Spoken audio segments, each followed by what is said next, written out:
大哥，你到哪儿了？我藏不住了，我都。我已经进大门了，我现在左转，马上就到你楼下。哎，开反了！你开反！你往回开！什么？我在火车顶上，我骑那个铁轨，火车顶上。对，这儿呢，这儿，大哥，这儿，大哥，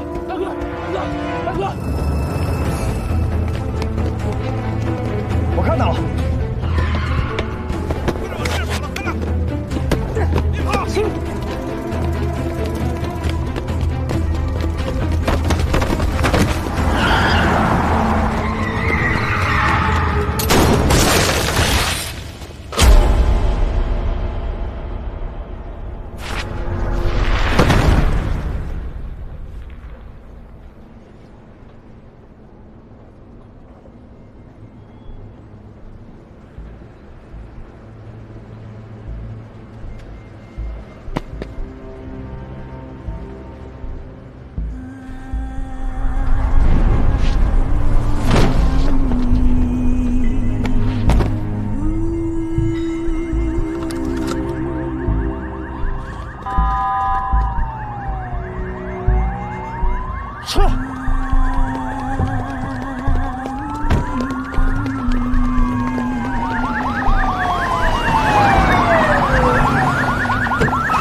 有人中枪！王月喊120，喊120！王月，你坚持住！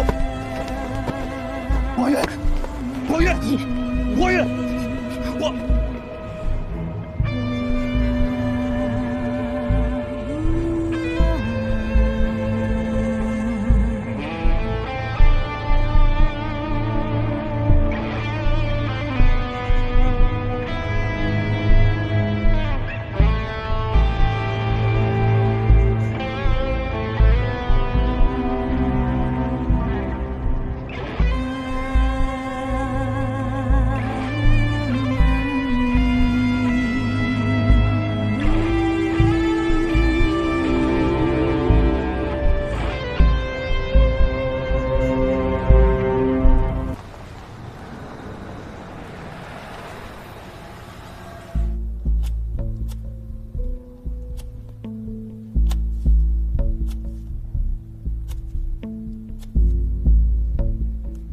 我能喝酒吗？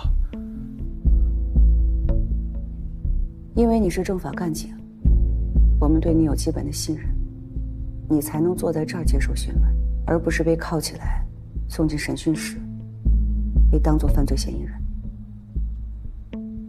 我能喝口酒吗？我再说一遍，今天这个不是日常谈话，这是一刻千金的破案黄金时机。李仁俊这点你非常清楚。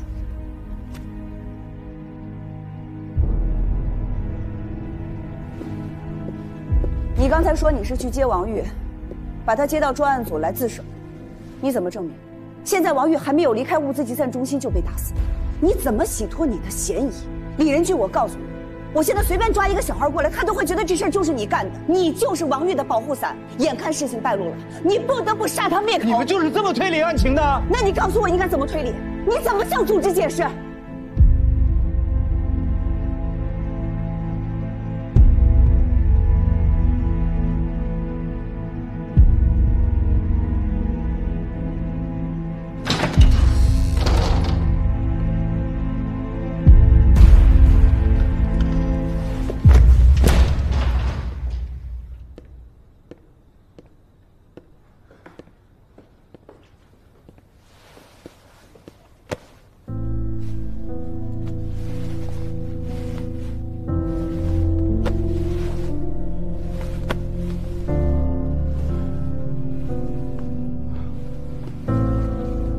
能喝口酒吗？能，还是不能？随便你去找找。后备箱。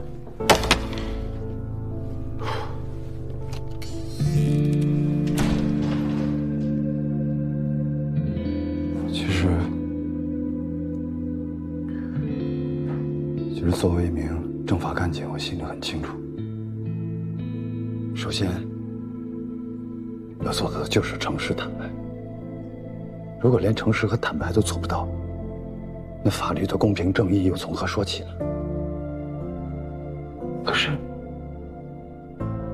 太难了。有几个人又能做到真正的诚实和坦白呢？我要是能早一点明白这个道理，上次你们找我谈话的时候，我能坦白，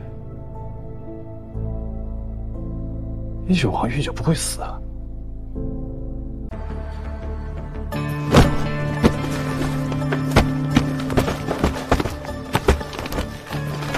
郭远，这次宣通量比较大，咱们时间也忍不住，抓紧开始吧。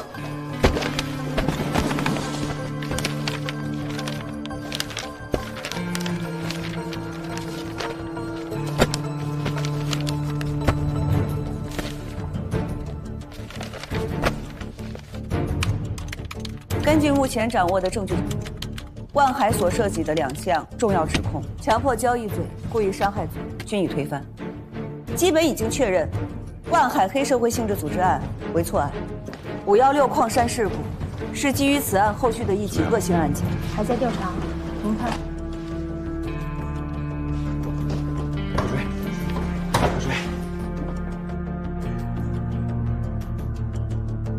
我们就是要约谈、问询，什么人呢？就是办理过你刚才说这个万海案所有的司法部门的相关领导。公安局许元武，法院温琴，检察院李仁俊。对于职务犯罪，我们一定彻底清查。怎么还不睡啊？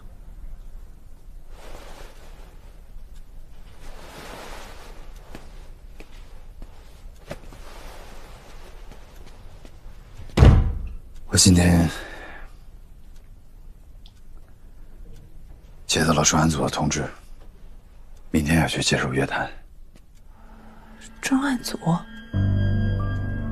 519专案组，省扫黑办督办，省检察院指挥协调，省高级人民法院，省公安厅配合。他们找你干什么呀？要谈万海案。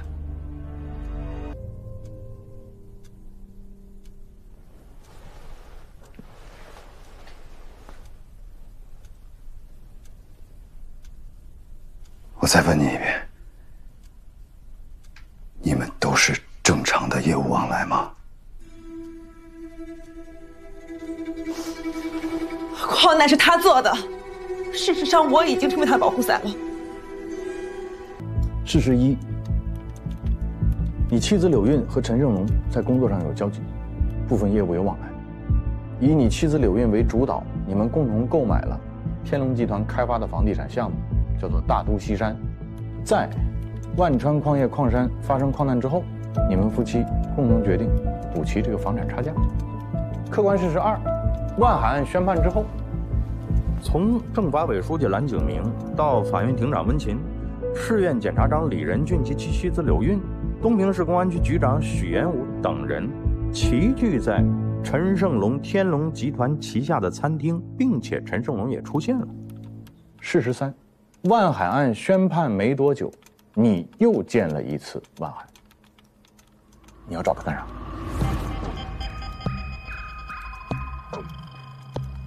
咱再说回来，谢鸿飞检察官，人家也算是苦口婆心了吧，跟我讲法律、讲公平、讲正义。我想讲的是啥呀？后来搞明白了，交换嘛，只要我认罪伏法，他就能帮我立功减刑，互惠互利呀。回法。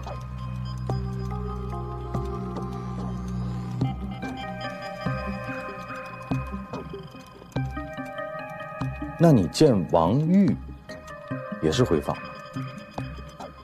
这事儿你一个人干不了，系统里有人帮你，中间有人牵线，有人出钱，有人出力。你要等我们查出来，可就不是坐在这儿像这样聊天了。有证据你就留我在这儿，没准我走了啊。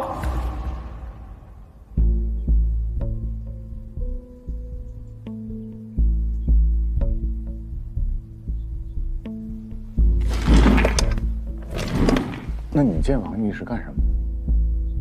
哎，是不是有这种可能啊？就是说，万案宣判之后，你觉得心里面也不那么踏实，你觉得这个办成了的铁案也没那么铁，你想从私人的角度再重新调查一遍，重新复盘一下，是这意思吗？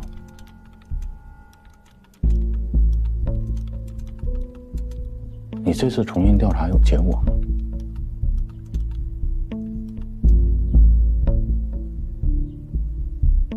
还是没结果呢？还是有结果也不想说呀？越是到这个时候，你可越要想清楚，东平这些年也刮了不少风，每次风来的时候不都是天昏地暗？但我这次觉得，东平不能再是原来的东平，很多问题早应该从根源上解决了。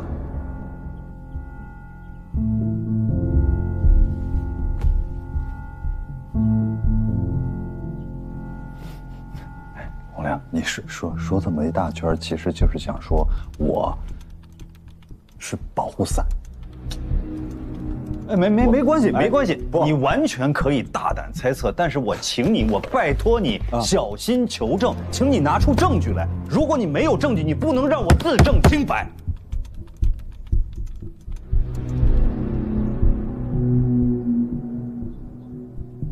李仁俊，你不老实啊！我们现在代表一级组织在跟你谈话，我们希望你能够在这次谈话当中，你能够坦诚，你能够知无不言。我们希望你能够珍惜这次谈话机会，不是说让你现在跟我要证据，是不是？我给你证据那天，我还要向你展示一份逮捕证啊！你希望自己处于一个什么阶段？你隐瞒什么呢？你顾忌什么呢？怎么就不能老老实实的？报告。进来。许局你好，我们是519专案组，现在我们将对你进行询问。好的，许局。前段时间呢，我们专案组啊，就是把你手下的这个2个干警带走了，啊，立案调查。咱先说说江红军哈，就是你们东平市公安局，包括你个人，怎么看待这个干部？触目惊心。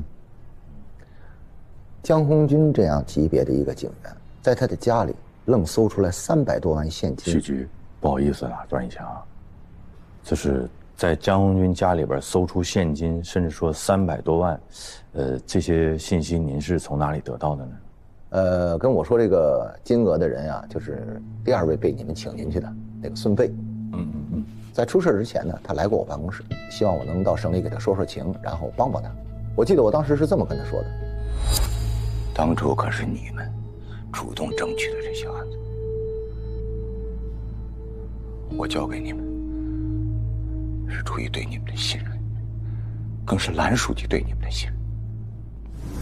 你们辜负了组织上对你们的信任，你也辜负了蓝书记对你的信任。那么现在你只有一条出路，配合调查组，接受现实。好像基本上就是这么个情况。根据我们的调查得知啊，其实你私下里做了很多有利于案件调查的工作。你为什么要私下里做这些呢？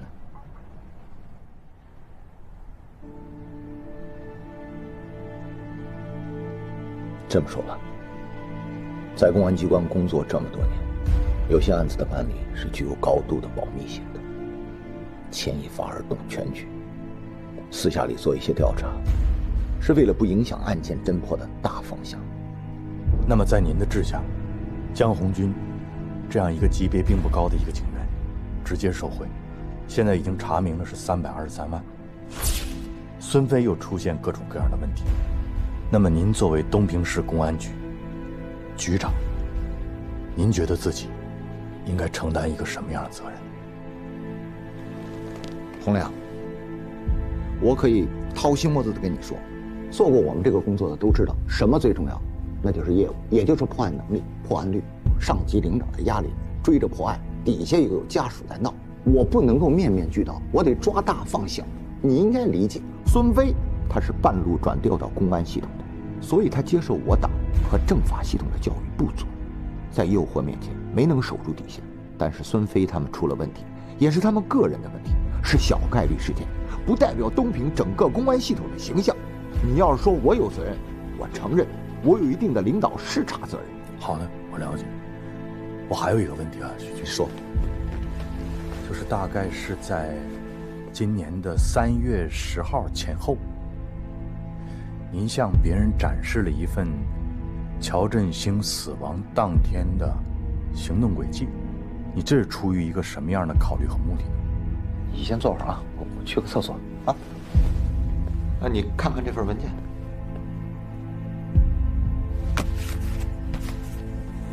专案组的事儿，你听谁说的？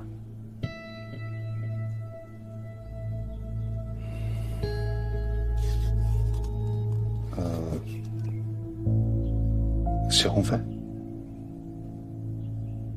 根据我们调查，程子健和王玉、谢鸿飞、孙飞之间有着密切的关系。他们之间的联系是从什么时候开始的？3年多以前吧。谢谢。从他们的通话记录，我们可以看出，程子健找到王玉后，他们的关系和往来就变得密切了。从他们通话的频次和每次通话记录里面的时长来判断，他们似乎在谋划一些事情。我还有一个意外的发现。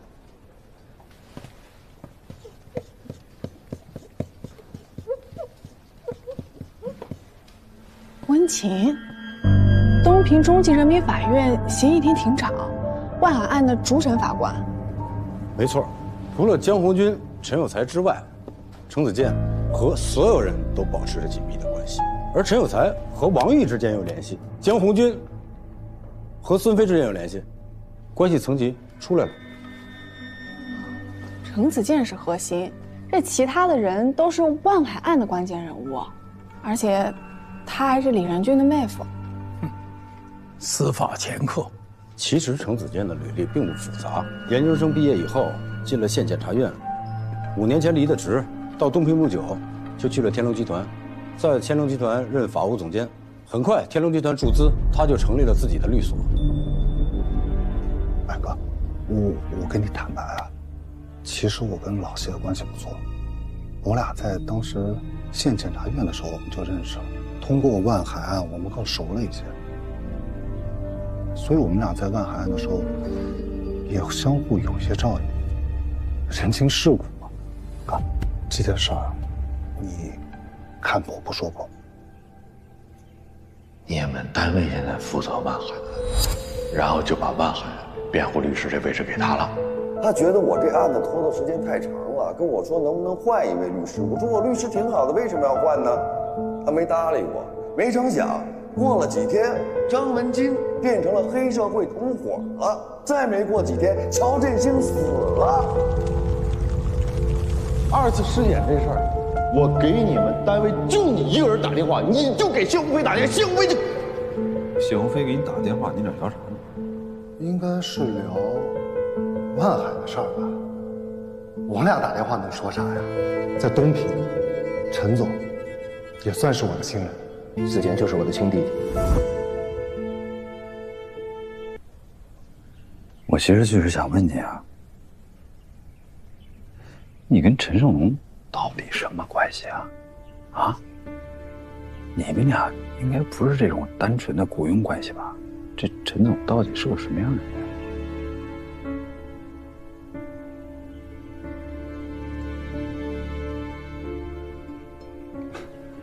哥，你在这么敏感的时期问，是不是调查组正在调查？别，他有什么问题？你千万别多想。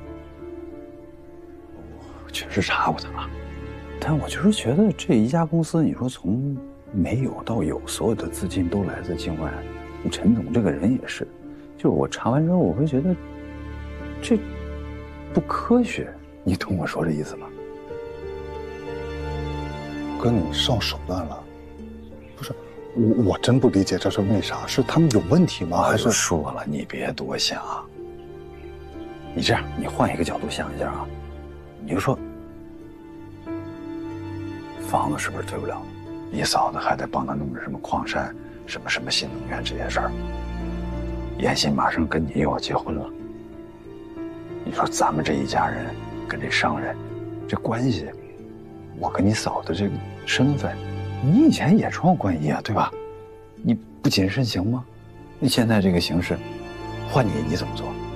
所以，子健，我希望你能给我交个实底，你起码让我心里踏实，对吧？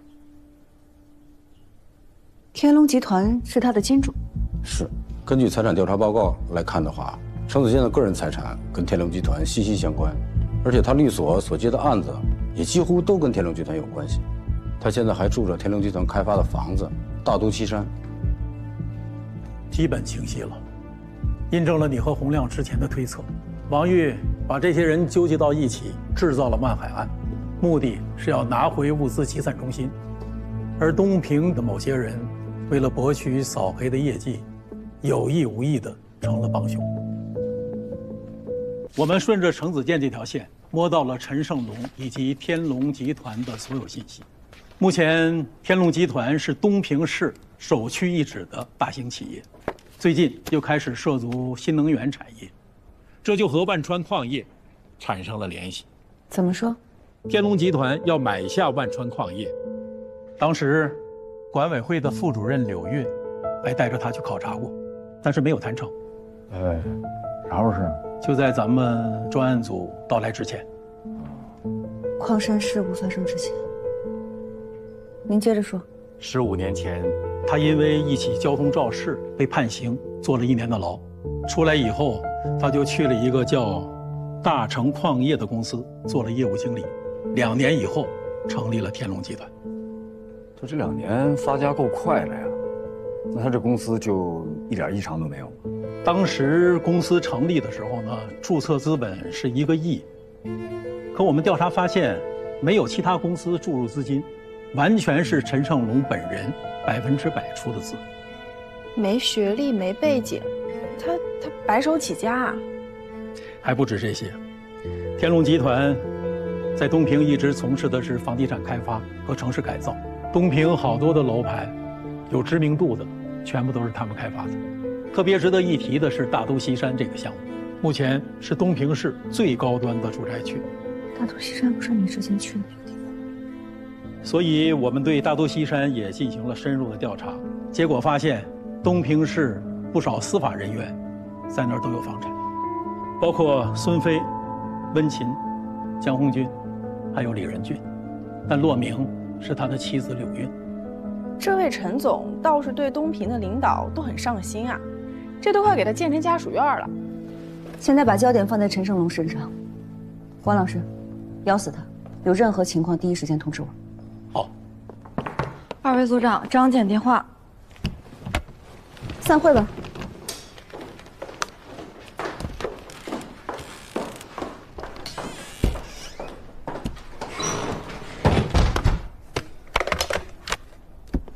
张姐，我是郑亚萍。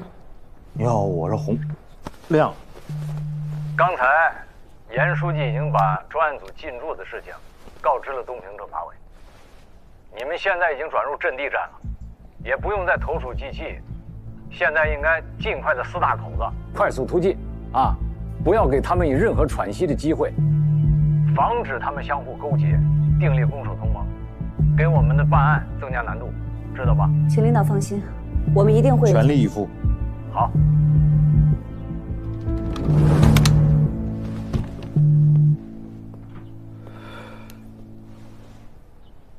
领导，我今天回来了，你晚上回来一趟。我就在家2天，你看着办。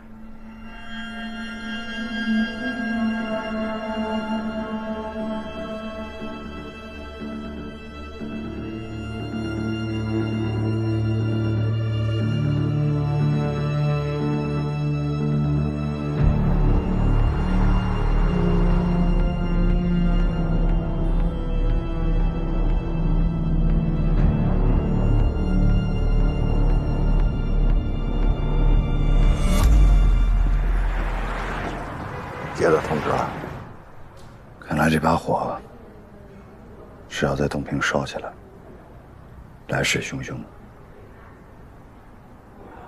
那你打算怎么办？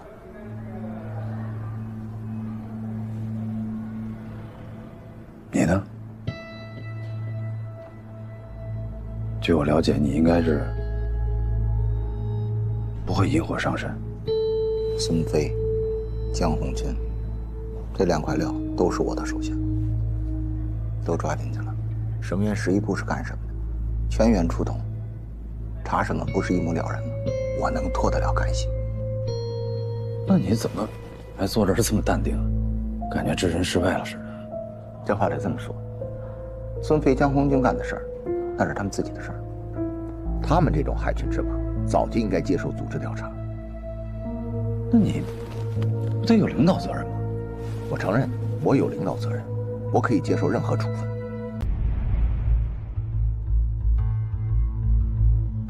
院里老板叫江远是吧？他姐叫江明，他爸叫江旭东，省政协副主席，是吧？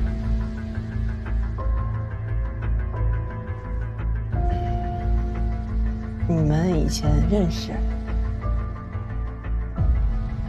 还是说您调查过他们？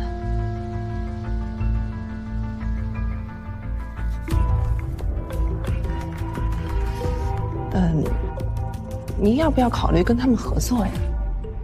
我可以帮您牵牵线，搭搭桥。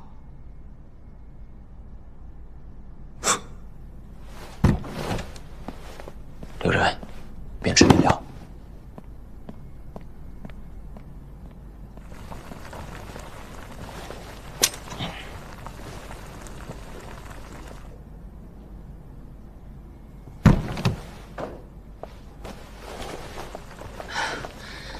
陈总，您慢慢吃。事儿我都说完了，我后面还有会，我先走了。刘主任，难道东平是要建2座新能源电池厂吗？什么意思？我问你呢。难道东平是要建2座新能源电池厂吗？可是建电池厂的地，只有洪家村这一块。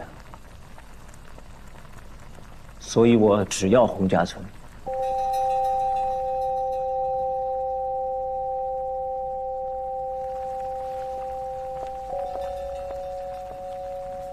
陈总，您的心情我能理解，但我也是能力有限，而且拿地这种事儿没你想的那么简单。要不然您再选选其他地块，只要是开发区的，我都可以帮您想办法。我跟你说了。我就要洪家村。陈胜龙，你敲什么敲？你什么态度？你要这样，咱俩没法聊了。我给你的提议，你可以考虑考虑。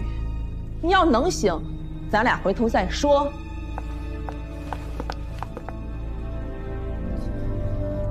干什么呀？你要干什么呀？老帅，这。我跟你说了，我后面还有会。我也跟你说了，走。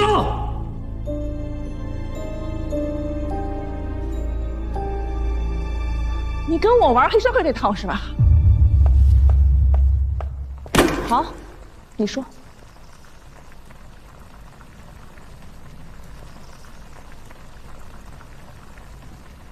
那天晚上，矿上发生事故的那天。你们一家人正在给你老公庆祝升检察长吧？南京秘书也在吧？他还让你把房子退给我，是吧？程子健告诉你的吧？巧了，你们那天一家人在玩具的时候，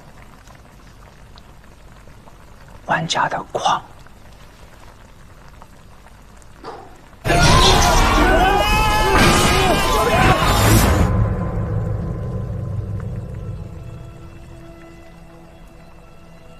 缘分呐，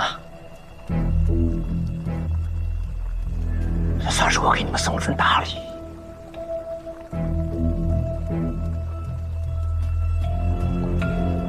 合作我不干，要么就全卖。我只有全盘收购，我才能全情投入啊。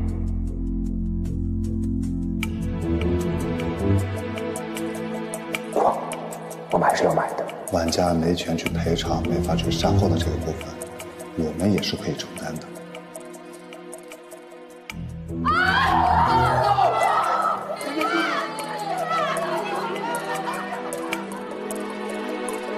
只要刘主任和开发区管委会的领导能支持我们，我们可以做任何贡献。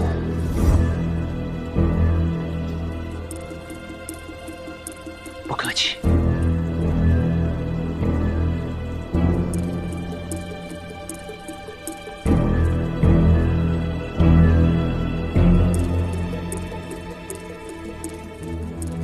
我要报警，我要进来。手机，你给我手机！我要揭发你，我要让你吃一辈子牢饭。好像是你先跟我提的吧？什么矿山啊，什么新能源，你让我接盘的呀，所以我才接呀。你要谢谢我呀！我要不接的话，银行怎么还贷款呢？你现在不让我接了，啥意思？大东西山的房子，我凭什么去半价卖给你？还几百万的房子，怎么就全在你名下？你想退吗？我告诉你，根本不可能。还有铜点矿，我是江远，怎么接盘了？你要跟我说，我就是个处长。在你眼里，在江远他们那些人眼里，我就是个处长。利用我，压榨我，踩着我往上爬，我有什么？什么都没有，我得拼命的往上爬，全是你们逼的。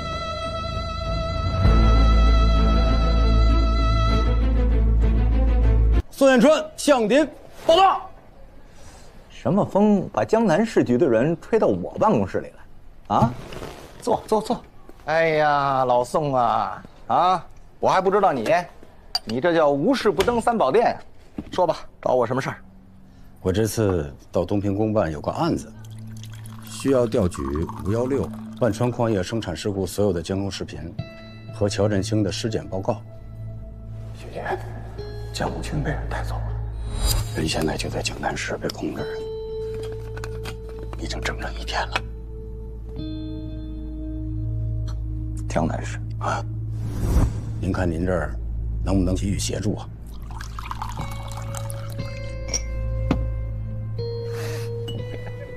来，喝茶。谢谢。这是公函。哎呦，省厅的公函，大案子。快坐，坐。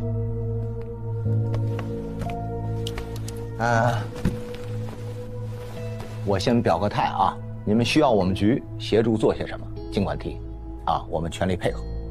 关于监控视频呢，现在都在我们技术科里保留着呢。如果你们这个案子要需要的话，全都可以拿走。尸检报告，我建议你们是直接去法医中心，回头我安排个同志协助你们工作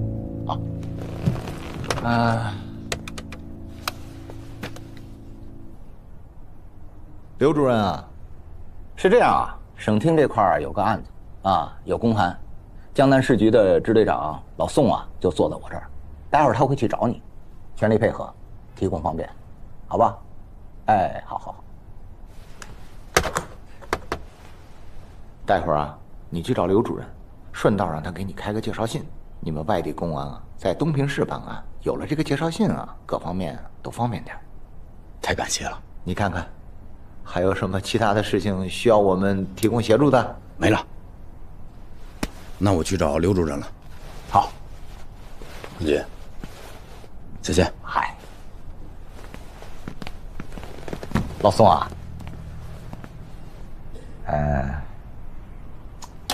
还有个事儿，不知道当讲不当讲。矿山出事那天由于他们是盗采，所以呢，关键部位的摄像头都让他们给关了。就现有的视频资料我们局也查过，确实查不出什么疑点来。如果你们办案要真的需要的话，我倒是建议扩大一下调取监控的范围只是个建议。解决。感谢。我走了。几百万现金他是刑侦大队长这是什么性质的问题啊？是。我问你，除了矿难事故调查，还有乔振兴这个案子，万海案他有没有参与？有。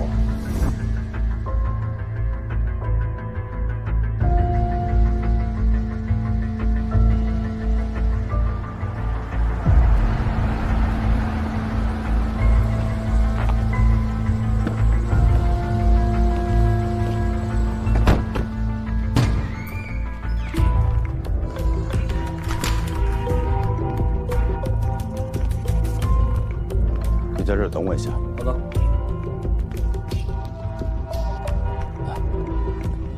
同学，这是乔振兴的尸检报告。案发地的水样呢，和乔振兴肺内容留物的液体比对结果是一致，但是有点奇怪。按照我的经验呢，水库那边的硅藻一般是呈圆形聚团，那这回分局采集的呢是呈不规则形状。这个事儿呢，我也和负责案件的江队说。江红军。对。他怎么跟你说的？江队说不让我搞经验主义。报告结果呢？进。李姐，天龙集团和陈胜龙个人资料都在这儿。我之前听说这个陈胜龙做得很大，但没想到已经做到了东平纳税第2名，开发区纳税第1名。去年呢，他还当选了开发区的政协委员。这个陈胜龙简直就是底层逆袭的传奇。据说他初中没毕业就去打工了，像什么酒吧服务员、保安什么的都干过。他是怎么就做到现在的位置呢？这块倒是个空白。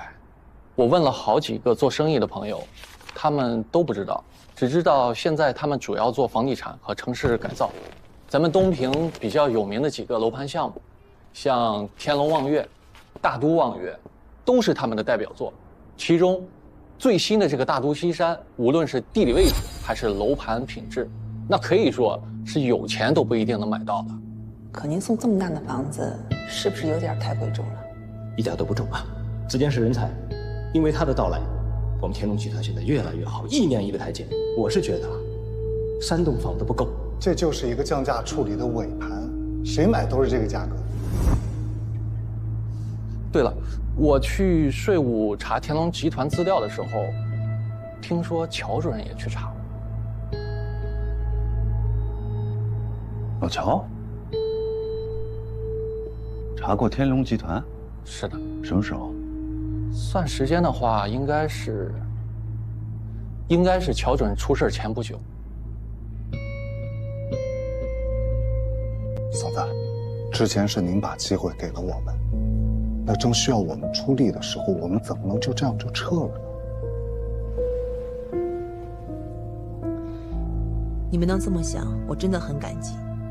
但对于你们来说是生意，对于我来说是工作，不谈私交，在商言商。你们还是好好考虑考虑吧。如果是这样的话，嫂子，那我就跟您汇报一下公司未来的规划，打消您这个顾虑。洪家村地块的土地使用权我们已经申请提交了，如果您要是有空的话，您就帮我们催一催，因为之后我们是想在那儿修建一个电池厂的，所以万川矿业电池厂是我们新能源的整体规划，吃下万川矿业是我们的整体布局。那你说眼下这些亏，吃点那又能算什么？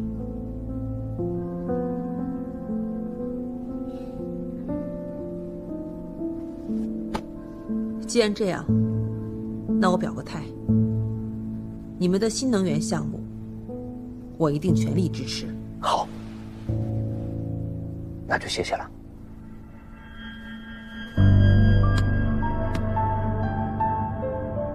陈胜龙有没有去你办公室？你这万海案一办就是3年，我的区里面一堆烂摊子，人家陈胜龙好不容易答应来我们开发区投资，要说有事儿，那也是我求他办事儿。现在是哪家公司在聊？天龙集团。陈胜龙要做新能源，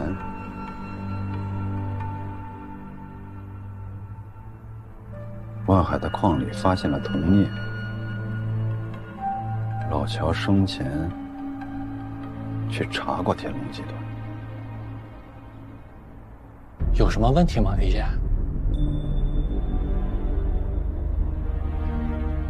指导小组以前就说过，万海案有问题。张文金开庭第一天喊的就是万海案是冤案。假设万海案真的有问题，会不会是陈胜龙和万海两个团伙之间的利益斗争？陈胜龙利用司法手段把对手彻底扳倒了。这可不能随便假设啊，李姐。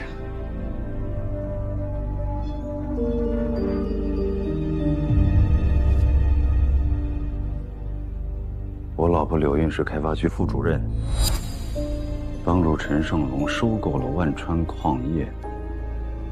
万海案又是我主抓的。假设这个逻辑成立了，我像不像是天龙集团的保护伞？像。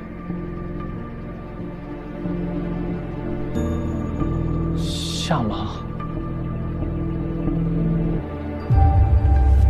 陈胜龙，哟，陈胜龙，王主任，什么事儿电话里不能说，非得来一趟。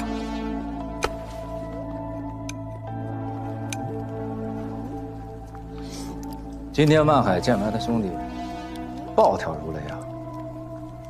是不是你们逼他？然后他问我怎么申诉。你知道这意味着什么吗？我告诉你，如果真的有那一天，你们谁都别想活。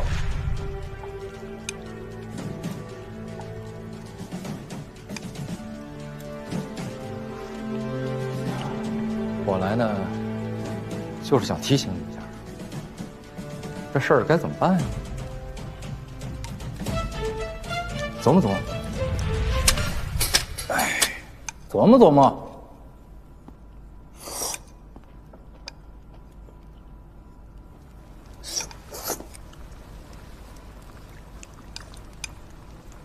我之前让你办的那件事儿，办好了。美金账户，新护照。嗨，还挺像样。专业的人干专业的事儿呗。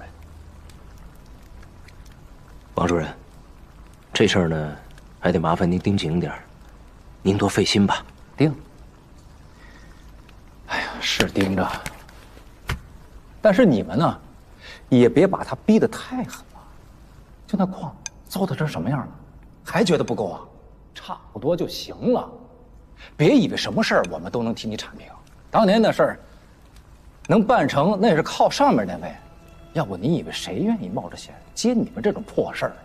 那是他们一两个人能解决得了的吗？陈胜龙，我问你，现在上头那位还罩着你吗？啊？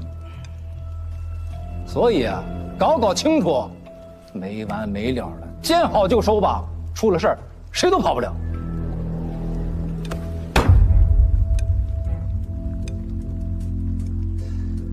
你什么意思啊？你跟谁俩？你会好好说话吗？怎么了？你的小命都是我救的。王大勇，为什么今天改名叫熊磊？心里没数啊？我从王大勇变熊磊，让你白干了，钱你少拿了，卖你面子了。我跟你说哈，怎么的？我见着你我都不愿搭理你，没完没了的事。给你个机会，来，现在咋的？来这儿来！我告诉你，别以为给你个身份证，你就把自己当人了，没我早死了，知道吗？我发电厂缺垃圾了，你想发电呢？你想死啊！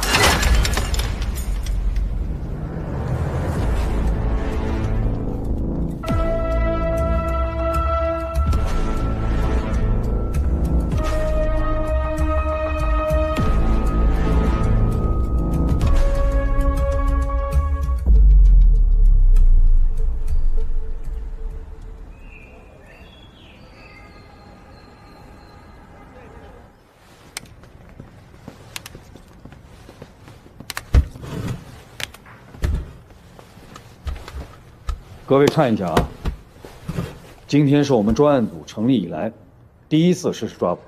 我们首先请洪组长给我们大家介绍。那我先向各位介绍一下基本情况。经过这几天我跟几位同事的摸排，我们发现目标人物基本的行动还是很规律的，尤其是工作人员，他会在每天早上7点10分到7点15分这个区间。 会出门送孩子上学，他们家到学校大概需要20分钟时间。由于学校门口不让停车，他通常会把车辆停在学校斜对面的马路边上，然后走路送孩子上学。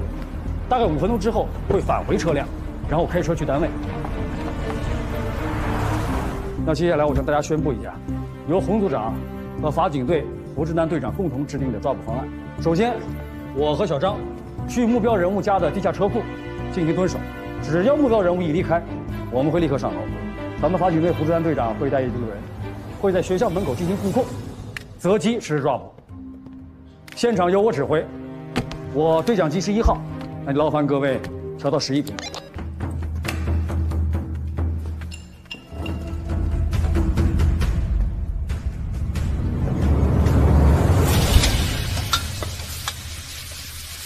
这些忙的一直没时间问你。 那个房子退了吗？长大想学什么呀？学法律，当检察官。任俊呀，哎，你儿子说长大要学法律当检察官啊啊！听听，咱不能学那个啊！你看你爸回到家了，还满脑门子官司呢。跟姑姑学，当记者。来，心事重重的，有事儿？哎，也没啥事儿。 就是这2天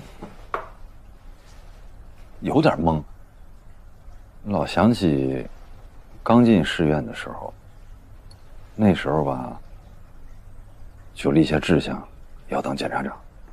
10几年过去了，这愿望终于实现了，心里反而空落落的。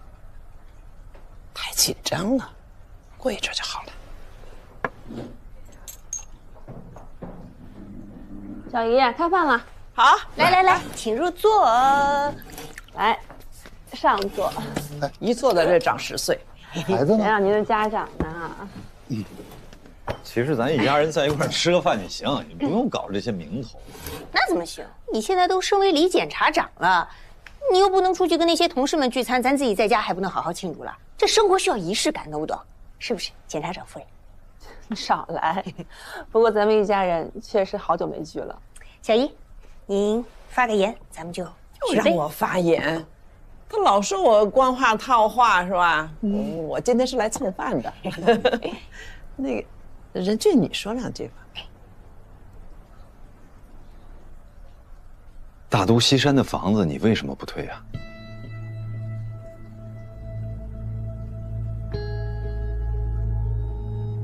李仁俊，你啥意思啊你？你没完了是吧？我不跟你说过吗？咱又不是没给钱，你怕什么呀？你们开发区主管着天龙集团，我又刚刚升职，就不能用这么低的折扣拿人家房子？你才转正几天呀，你就跟我耍官腔是吧？子健，你说，这个价格是单独给我的吗？当然不是啊，嫂子。安书记，哥，这就是一个降价处理的尾盘。 谁买都是这个价格，你听见了没有？别人买也是一样的，凭什么不能是我？别人都能买，就咱们不能买，凭什么呀？任俊说的对，谁都可以买，你不能买。小姨，哎，咱吃饭嘛，这不是让你说2句，你说什么不好说这个？你又不懂，你别插嘴。什么我不懂啊？气氛都给你搞坏了。来，我们喝一杯，喝一杯。来，那个嫂子不生气啊，嫂子。来，喝。 怎么回事？这烦人！喂，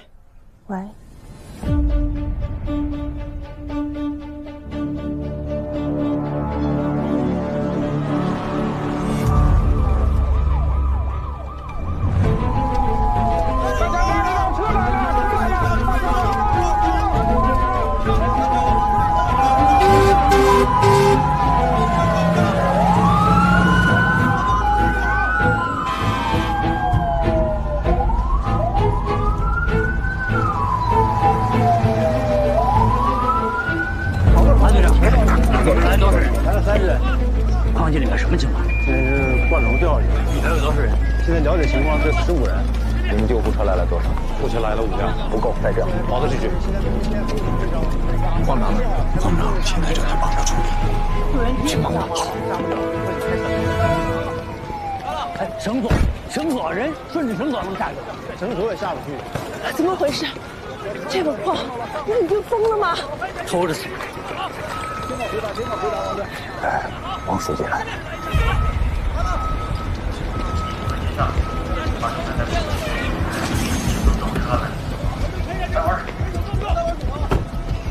王书记，书记，王书记，现场在哪里？在上面。现场伤亡情况怎么样？报告书记，万川矿业第18号矿井的生姜灌龙年久失修，刹车失灵导致坠落，现在15个人在底下，伤亡情况不是很清楚，但是我们已经第一时间展开救援了。好，明白。绞丝已经修好了，灌龙已经拉上来了。那矿井呢？有没有安全风险？我们已经查过了，除了生姜灌龙，其他地方都安全。法定代表人呢？法定代表人正在寻找，赶紧找到猪，好，马上控制起来。好的，要不惜一切代价把人救出来。疏散出快速救援通道，赶紧。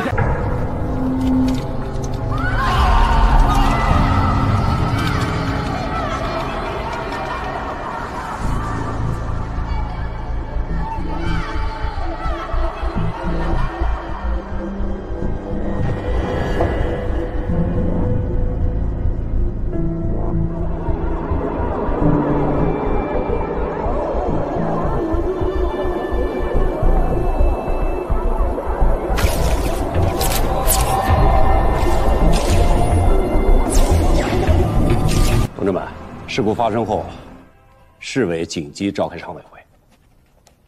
今天把大家召集来，就是要传达常委会的精神，对下一步的工作做出安排。刘运同志，你介绍一下目前的伤亡情况。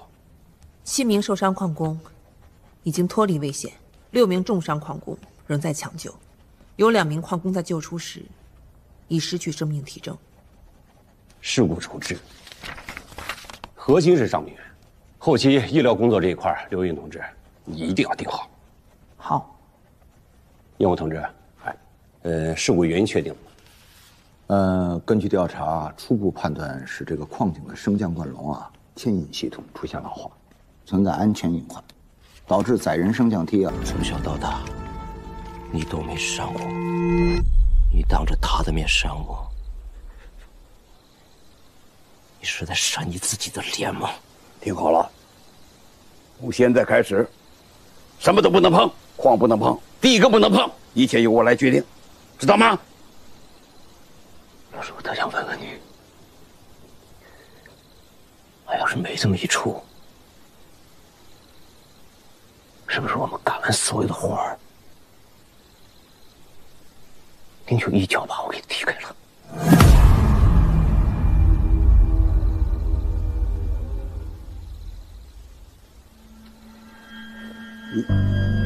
你疯了你呀！一个个全洗白了。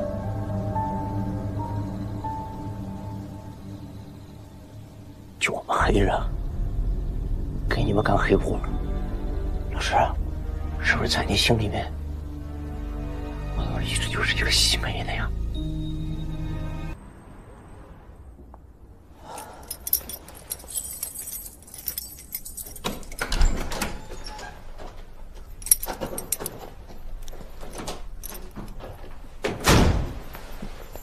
回来了，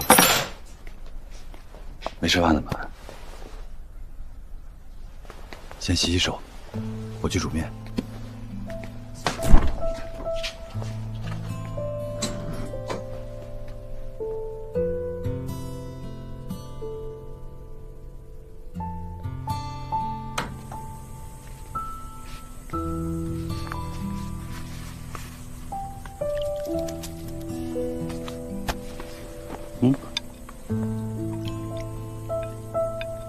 好了，沙发上等着，一会儿就好了。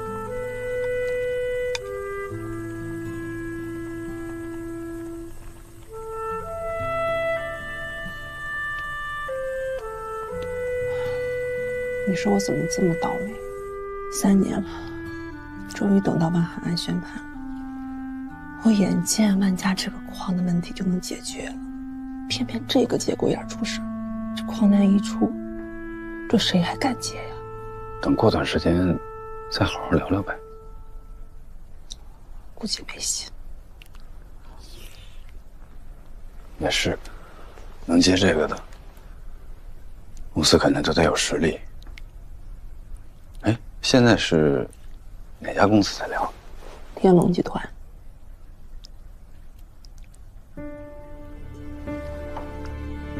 天龙集团，就是子健他们老板，你也见过呀。可惜了。哎，你们跟天龙集团是什么时候开始聊的呀？有兴趣啊，我当然感兴趣啊！只要刘主任和开发区保委会的领导能支持我们，我们可以做任何贡献。你那个万海案开庭以后，有一次我们见到了，聊起来了，他还挺感兴趣的，挺想接的。合作我不敢，要么就全卖了。我就这个小小要求，我只有全盘收购，我才能全情投入啊。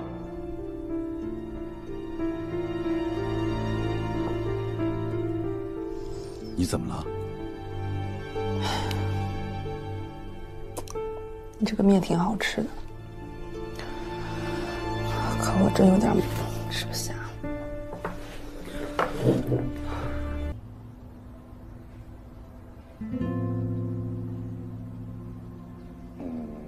你方便问一下从事什么职业的？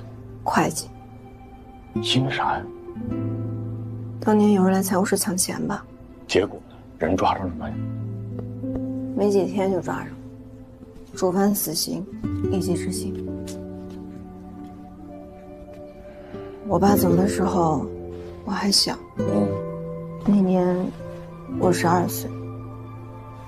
那得是10多年前，哪一年啊？那是13年前。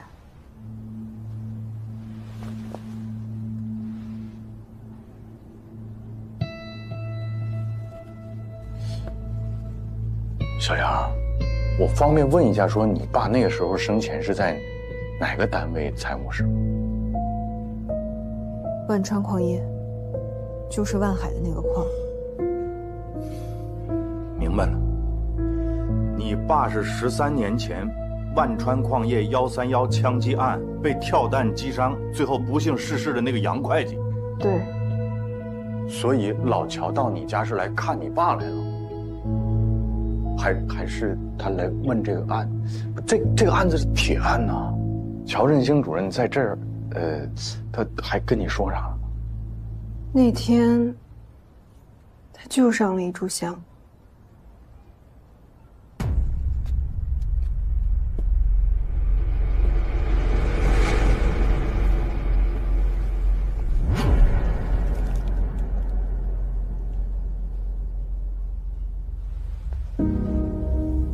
对不起，当年的案子办错了，杀害你的凶手，我们搞错了。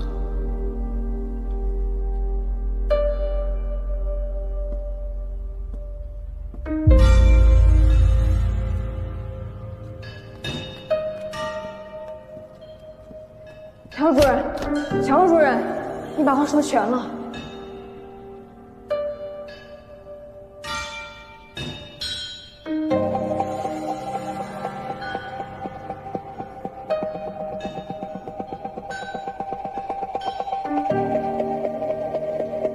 办错了，办错了。后来他专门给我打了个电话，让我不要把这件事情告诉任何人，尤其是景峰。他说他还会来找我的，后来就死了。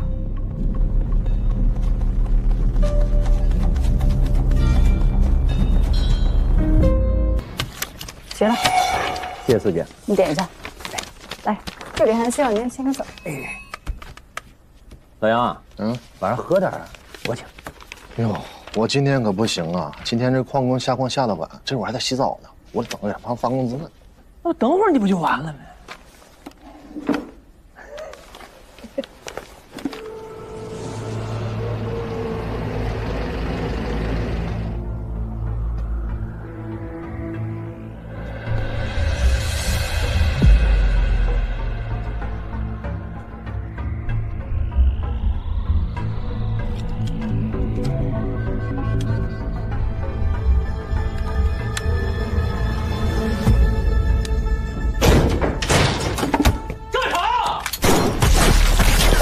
根据公安机关的调查，犯罪嫌疑人孙一虎和王大勇都是无业游民。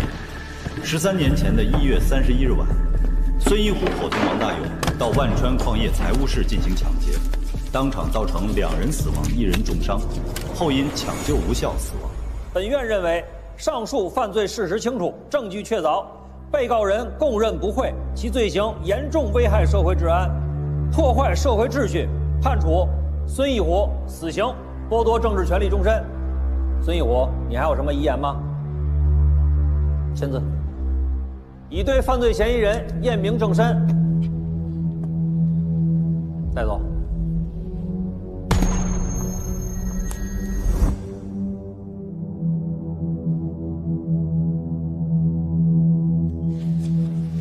对不起，当年的案子办错了。孙一虎可能不是主犯。姓龚，他咋不姓母啊？自己的爹妈都不认。你去问他是不是姓孙。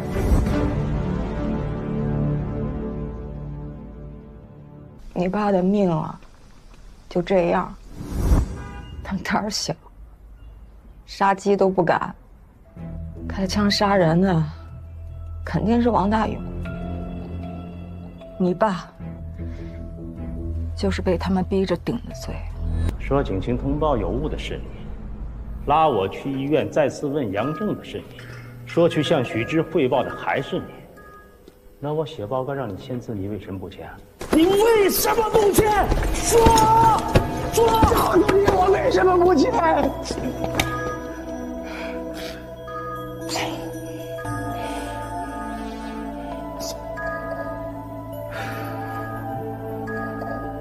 我告诉你，杨正死了，我不相信，我就到医院去看去。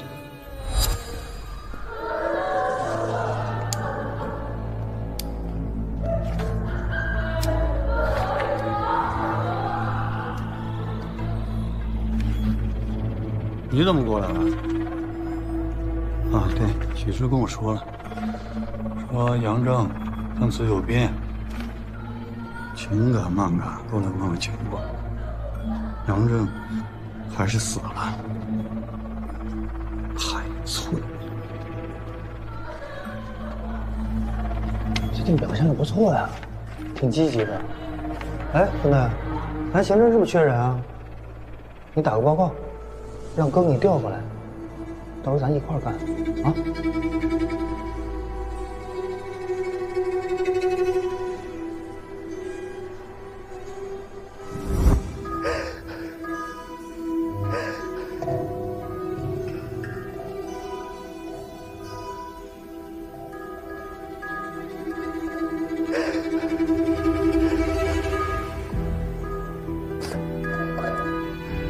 跟你们说实话，我自己本来也想继续查一下，可是他们把我调到了襄阳。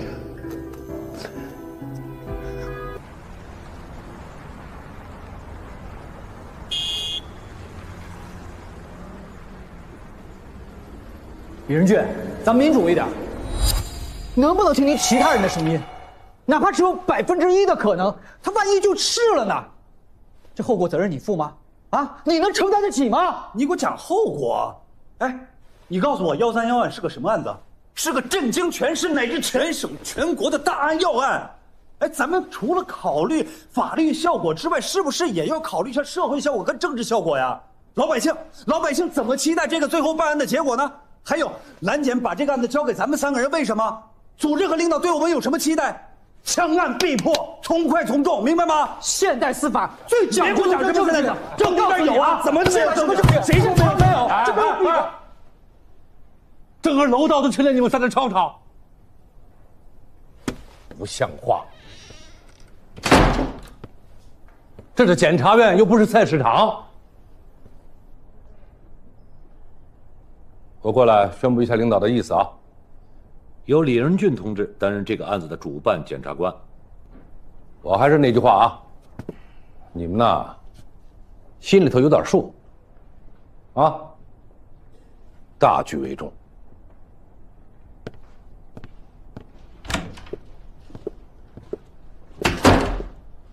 哎，你们俩要民主是不是？好，我们投票，好吧？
告诉你那个朋友，对这种问题一定要摆正姿态，还是要客观地面对案件。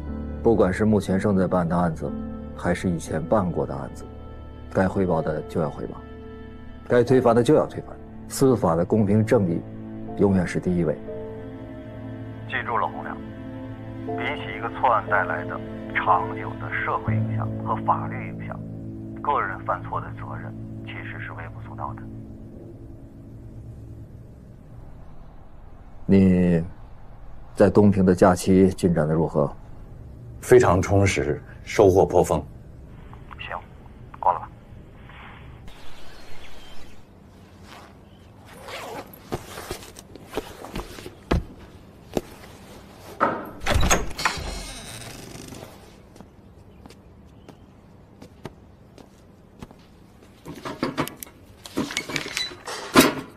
谢谢啊。万海，我是东平市人民检察院办公室主任郭文博。幸会。这位是呢，我们东平市人民检察院。认识。法庭上是他给我念的起诉书，那家伙那么老厚一摞子，辛苦您了哈。你说能让李大检察长给我当公诉人，你说我这是何德何能，三生有幸哈。二位今天咋到我这儿来了呢？是想看我改造的如何，还是回访啊？你说要不然人家能当上检察长的，任劳任怨。万海，注意你的态度。是。报告领导，那个我在这里边积极配合改造，接受教育。我减刑的事儿是不是有眉目了？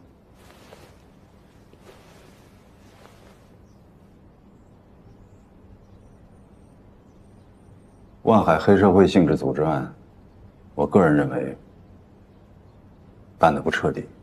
他还想咋彻底呀？这判了10年10个月了，再彻底就无期了。在你开庭第一天，张文京就喊：“万海无罪。我们不是黑社会，我们是被冤枉的。”那是不是说东平公检法系统有黑恶势力的保护伞？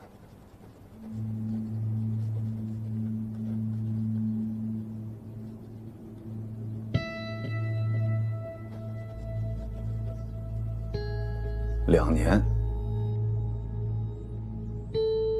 ，2年你都没有认罪，可乔振兴被撤下来之后，你就认了，为什么？你是怎么看待谢鸿飞还有乔振兴这2位检察官的？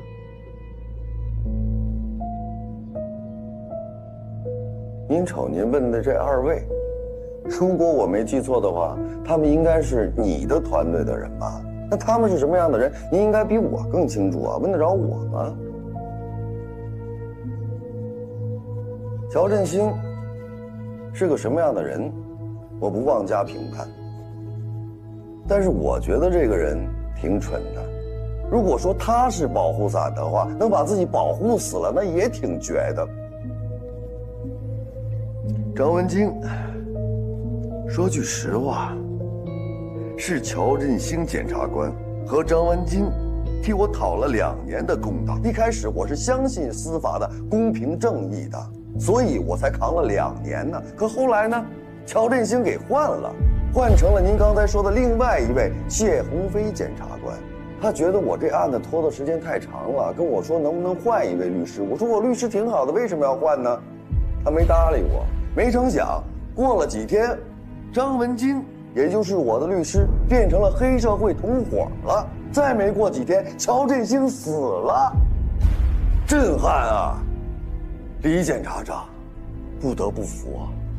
咱再说回来，谢鸿飞检察官，人家也算是苦口婆心了吧，跟我讲法律、讲公平、讲正义。我想讲的是啥呀？后来搞明白了，交换吗？只要我认罪伏法，他就能帮我立功减刑，互惠互利呀！这就是你们口口声声说的司法的公平正义。为什么？上次不是说了吗？我要复盘。复盘？那为什么要查王玉呢？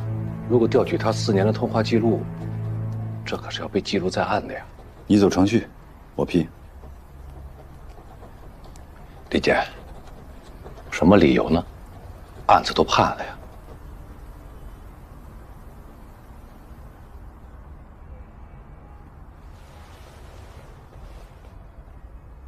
我要抗诉。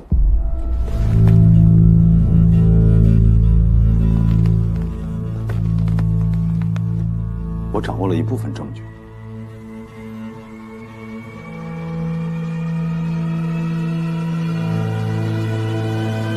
好，我马上去办。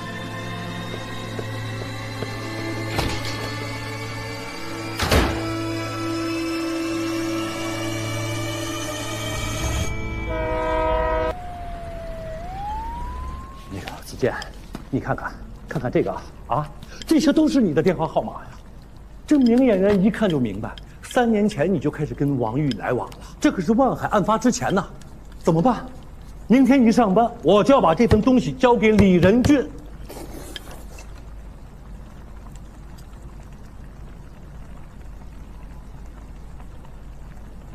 说话呀！先你冷静点，不至于。我现在很冷静。李仁俊为什么要让我查这份电话记录？他查出来之后，一定能查出王玉，查出王玉就能查出你们天龙集团，查到你们天龙集团就能查到我谢鸿飞。你们俩天天都不动脑子，跟那吃，你们以为案子办完了就结束了吗？幼稚！你还是做律师的，真他娘的幼稚！老谢，你有收过王玉的钱吗？这好像我收王玉的钱干嘛呢？是你们要扳倒万海的，又不是他。所以啊，到底是谁要告万海？是王玉。如果出了问题，也是找他，查不到你，查不到我的。再说了，老谢，案子查到现在，有谁敢说万海不是黑社会啊？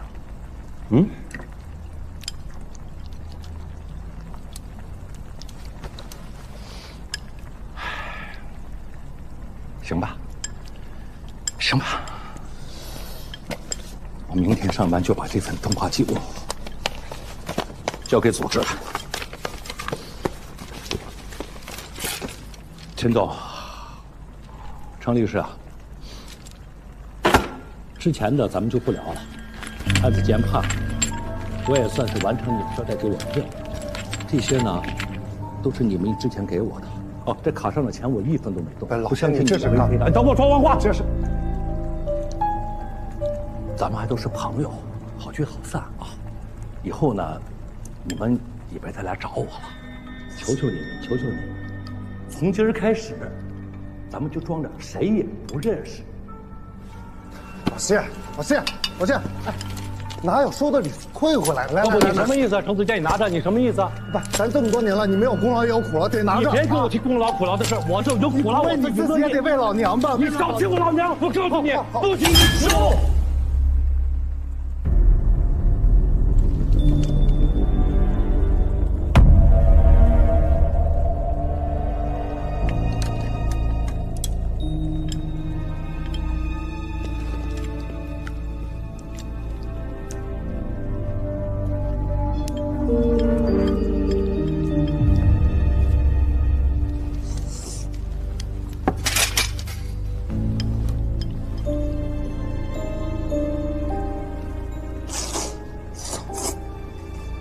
老谢，你这种遇事就躲的习惯不好啊，你得改呀。这有啥困难咱一块想啊，办法总比困难多，对不对？蹲着干啥呀？吃饭。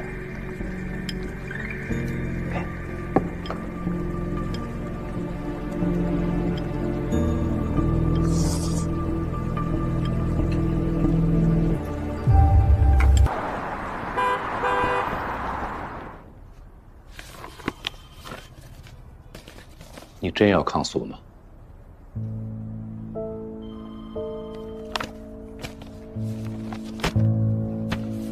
这些你看过吗？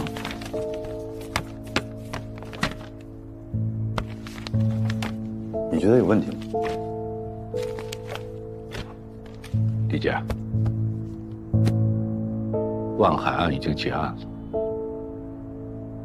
这可是咱们东平政法系统多少人几年的心血。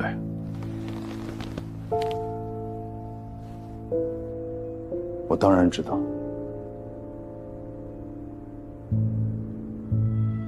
行，那我先去忙了。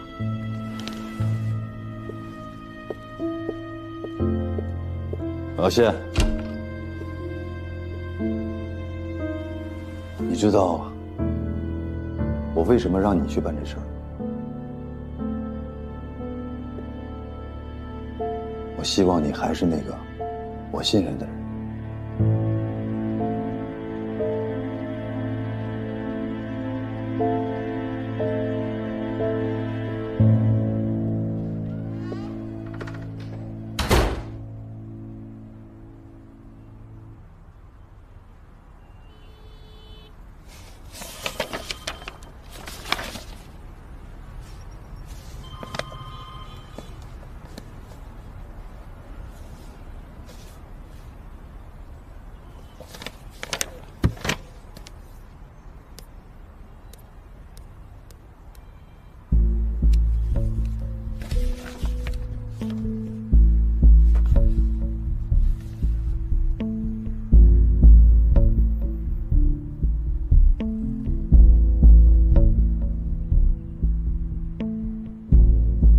你跟老谢什么时候认识的？认识多长时间了？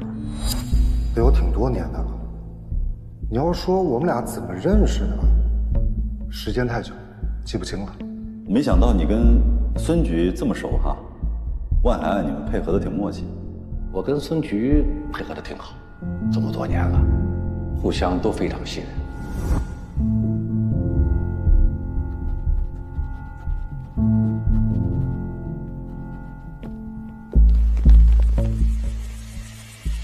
他们为了给我罗织罪名、伪造证据、定我的罪，不就是因为我阻拦了他们办万海吗？你指的他们是谁？东平市公安，东平市检察院。那你给了张文京什么好处？钱呢？给了多少钱？几次？哪几次？每次分别给了多少钱？如果你可以对涉案的所有细节重新梳理，自然会找到证据。如果万海的案子不成立，那么我的案子也自然会被推翻。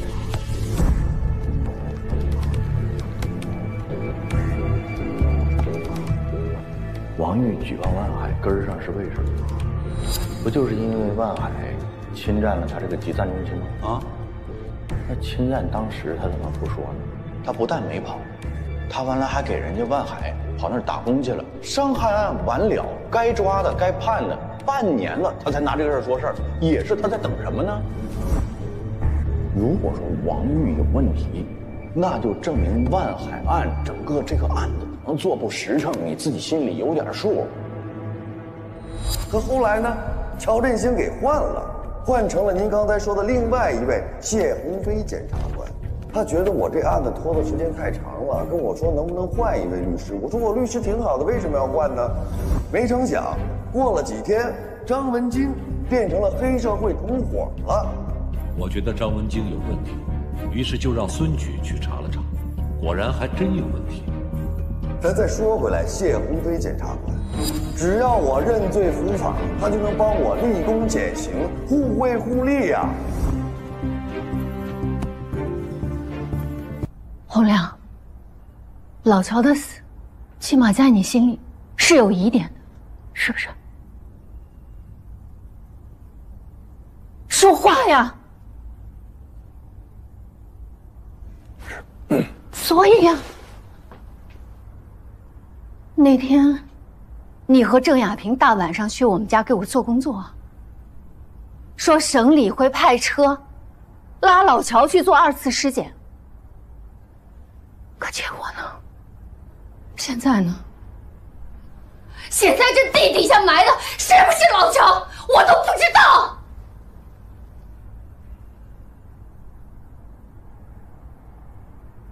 你干他干什么？你干我！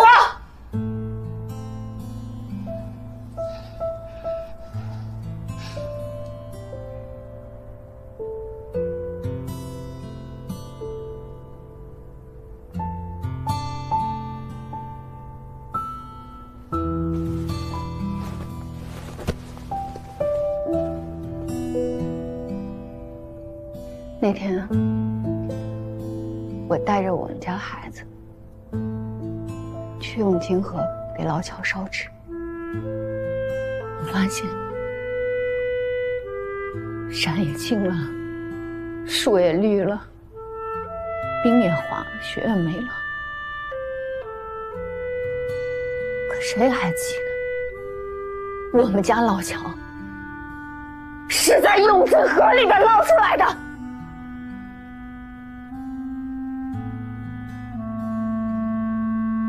万海案都已经尘埃落定了，在整个东平，谁还记得有我们家乔振兴这么个人？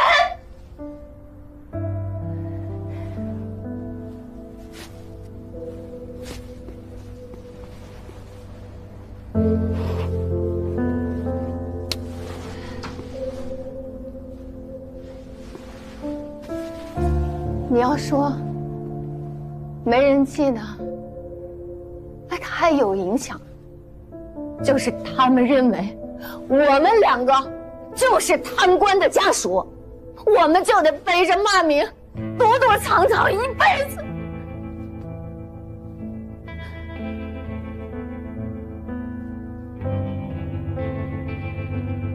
现在我工作也没了，孩子连学都上不了，我就想着，我来省里，我好不容易，我才见到了你孙专委啊！你呢？你说需要时间，你说让我等，我等到什么时候？我还要等多久啊？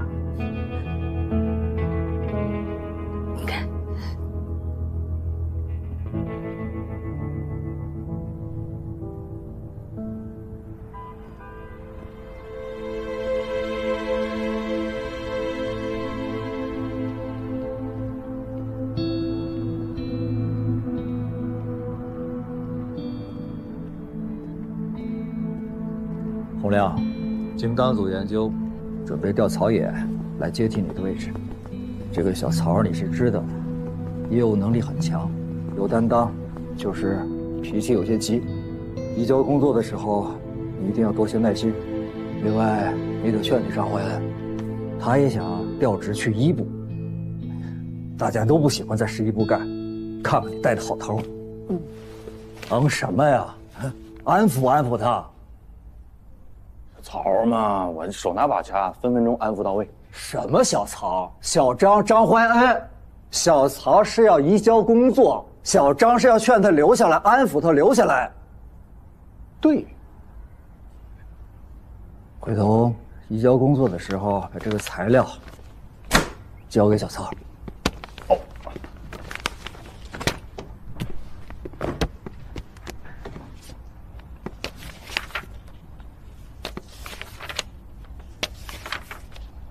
多长时间？什么多长时间？上次那个中兴路那个水样，多长时间？哦，50场。回头我帮你问问。这回啥头啊？你这不是分分钟就知道的事吗？上次您跟我说的，说只要出结果，第一时间告诉你。等，啥时候？再等等，再等等是啥时候？我哪知道啊！等等，我告诉你了。不是你等来等去，我衣服脱了个屁的！你冲我嚷什么？等等两个字听不懂啊！出去！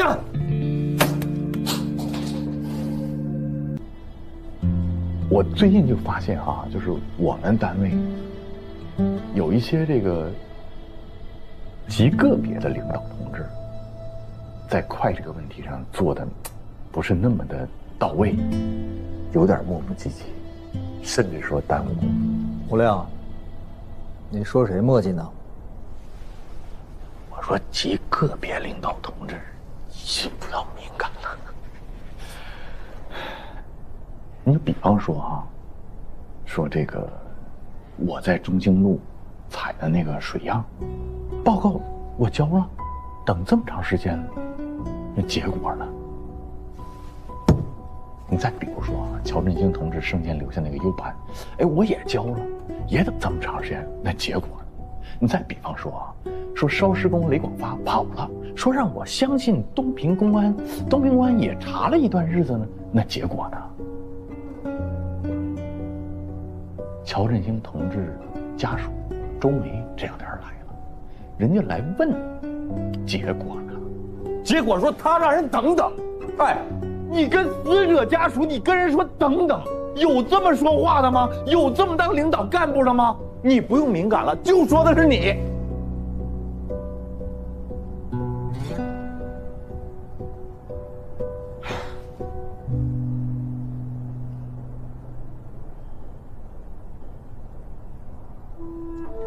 胡亮同志，刚才一连串的发问很尖锐，也很真实。你刚才提到了水样是吧？好，水样在这儿。你是一个即将离职的检察官，我可以给你看。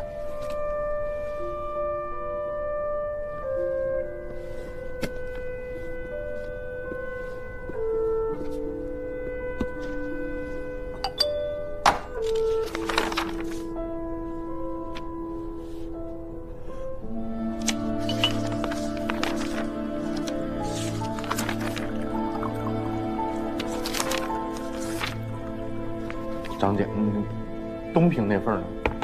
在东平市公安局啊。我没对比，我看他干啥呀？你问得很好，是把这份拿到东平去，还是把东平那份拿到这儿来呢？把这份拿过去，让他们自己查自己。把那份拿过来，那就是省院对市院极其的不信任。你是一个老检察官了，对吧？你觉得应该怎么办？我希望你把话说完。也许我们下一步如何处理这个案件，你的话是最有价值的。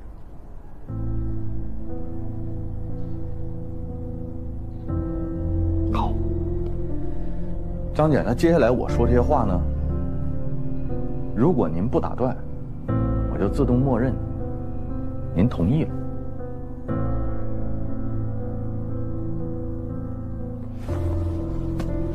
首先，我的这份离职报告给您添麻烦了，再麻烦您帮我保存几天。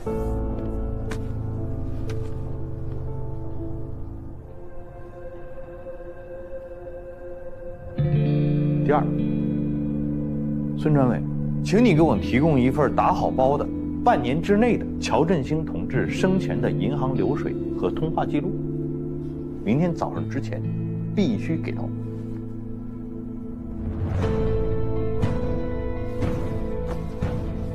我通知你，我要请个假，7天1天不能少，而且不许包含法定节假日。你要去哪儿？不要问我到哪里去，也不要管我，管好你自己。麻烦你亲自给周梅同志打个电话。你不管老乔，将来咱怎么给人定性，咱不能让人家属寒了心。你跟人说等等算怎么回事？你就跟人说老乔的事情，我们没放弃，说出来这话能死啊！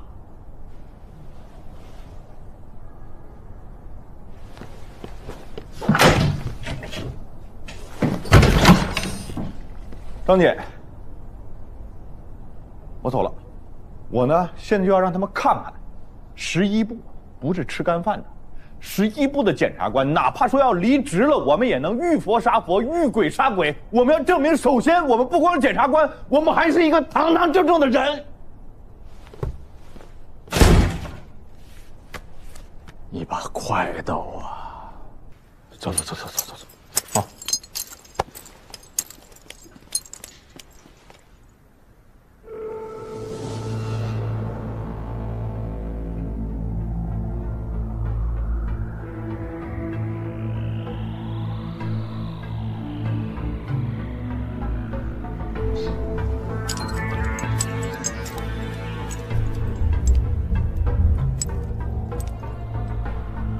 咋了？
我真的活不下去了，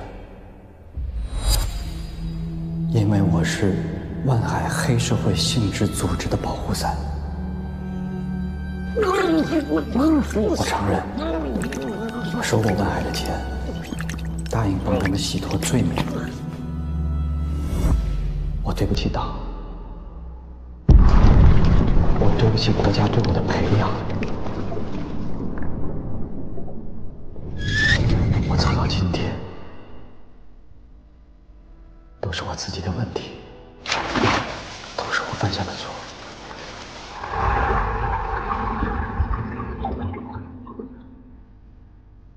我咎由自取，我死有余辜。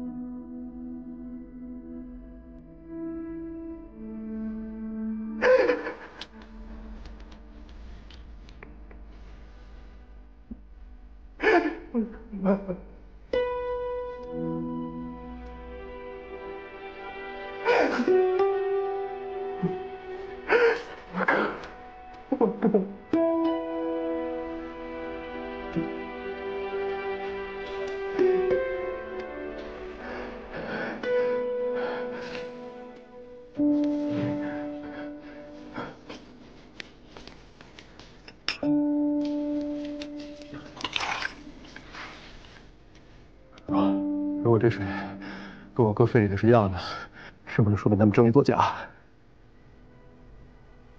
是不是？是这意思。如果说今天晚上我们送去的这个水样，和之前他们给老乔测的水库的这个样完全一致，组长啊，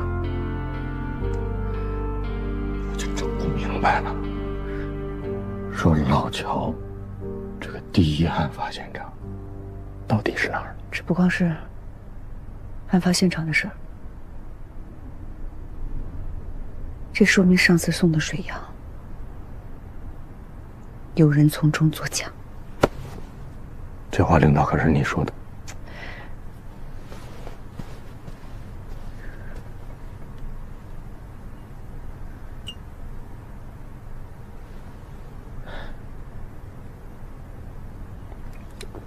洪亮，我认为有必要对乔振兴的尸体进行2次尸检。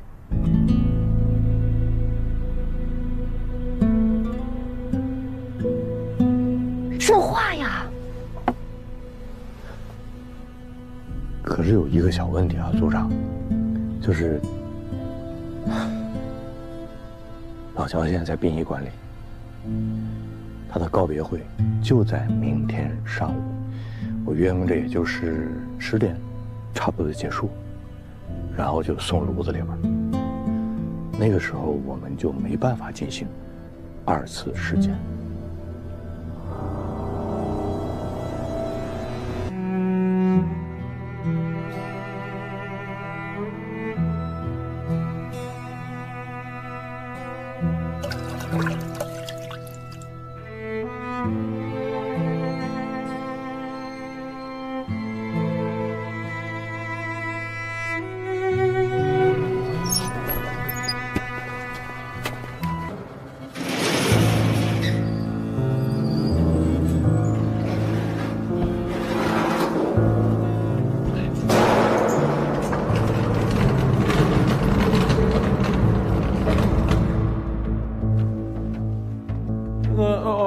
还有2个火化的 A56、A62，好，对吧？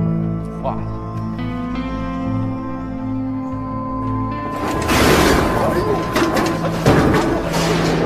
你推个车推不明白，你知道吧？推那个就别毛毛躁躁的了。慢点，慢点。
林杰爱，实在是对不起。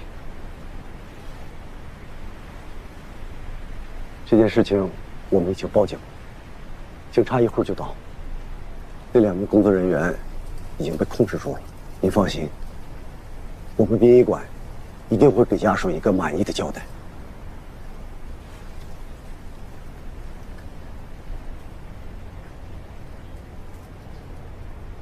这是老乔吗？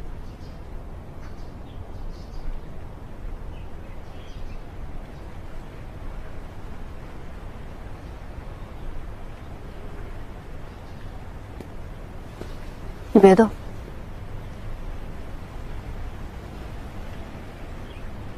周梅，我送你跟孩子回去吧。不必了，李姐。不让我们开追悼会，也就算了。现在连见老乔最后一面的机会都不给啊！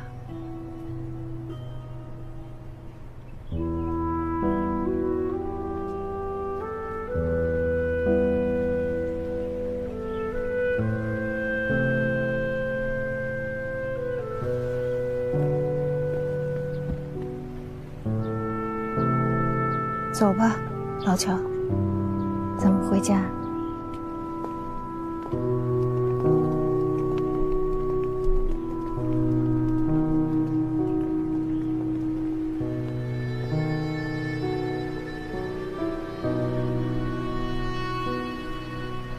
我错了，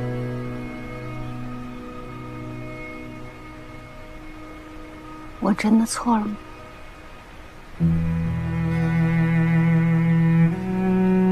如果我今天早上要是没答应，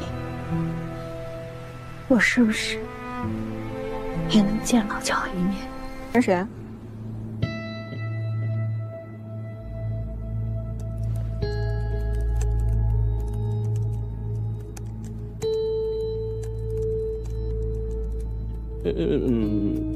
星子，我一兄弟。找你什么事儿？给你送的什么？是不是钱？他给打牌欠我钱，他说这凑齐了，这给我来还上。先给你2万，帮我捎个人。赶紧回去上班，时间来不及了。放心，我会烧成灰。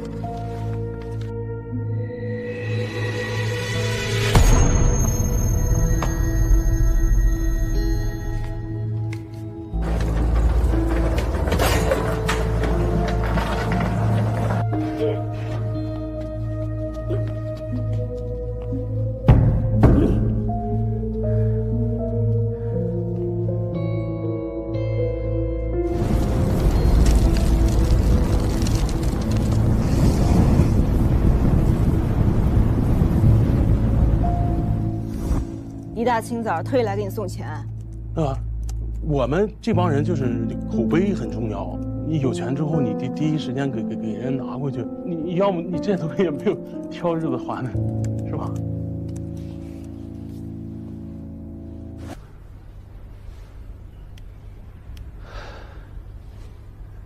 对不起。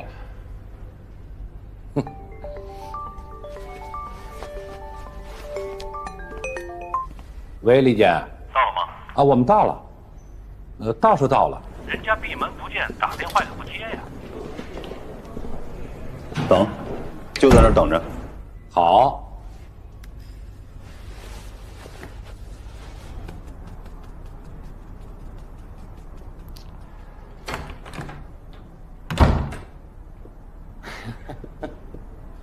没打招呼就来了，有事儿啊？啊，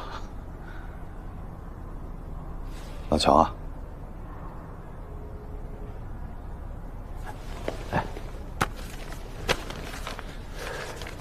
其实这个事儿搞得我也是非常的被动，我这电话都攥在手里了，可是后来想了想，还是过来一下，当面给你瞧瞧。分局那边啊，把相关人员啊全都问了一遍，得出来的结论呢，是这个火化工雷广发操作失误。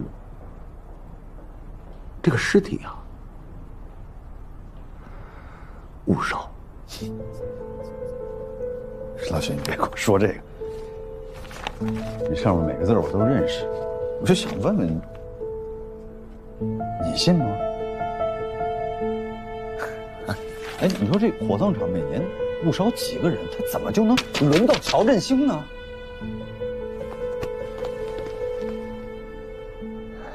这个分局的人啊，确实是把相关人员都问了一遍，得出来的结论呢，确实是误烧。那你让我怎么交代？我怎么跟指导小组交代呢？人家说要24、10点，你尸体就误烧了。红亮从火葬场出来，人家指导小组就从楼上搬走了，我在这去请人，连见都不见。你让我拿这个去跟人说，我怎么交代？怎么跟指导小组交代？他们什么意思？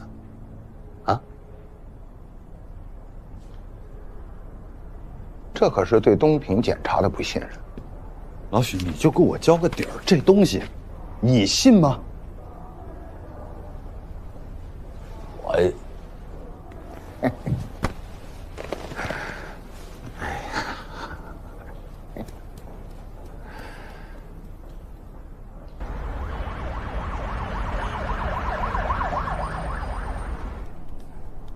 这得多不信任你们，人家才搬走的。弄出事儿来了，让我来刷脸来了。我这脸皮也是够厚的，怎么把关系处成这样？尸体误烧这事一出，就算浑身是嘴也说不清楚了。还想说清？就是跳进黄河也洗不清啊！你不想想，人家省院为什么要进行2次尸检？这倒好，要拉尸体了，哎，又来了个误烧，你说。我都不知道该说什么了。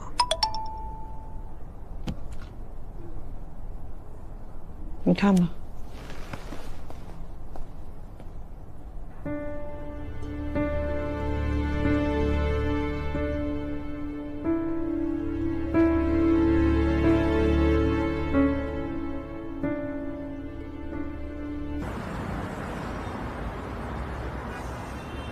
你解释解释，李姐。我也是刚拿到这个结果，我就马上让公安司法鉴定中心给看看，现在还没给答复。谢主任，你们当时跟我说的时候是怎么说的？公安递过来的证据确实充分，没有任何问题。咱们办了2年多的案子，怎么指导小组一来处处都有毛病？咱们案子就是这么办的？李姐，您先别生气。这省院的仪器还有专业人员的素质，确实比咱们市里要高出不少啊！你这个时候想起专业人员素质来了？哎，当初你们审查卷宗的时候是怎么做的？签个字看一遍，这事就算完了？咱们签个字是要负责任的，谢主任。李姐，您也说的对。其实呢，张文京几个无关紧要的签名有出入，它证明不了什么。最关键的是集散中心的转让合同。省院技术中心已经下来鉴定，不是伪造，是真的。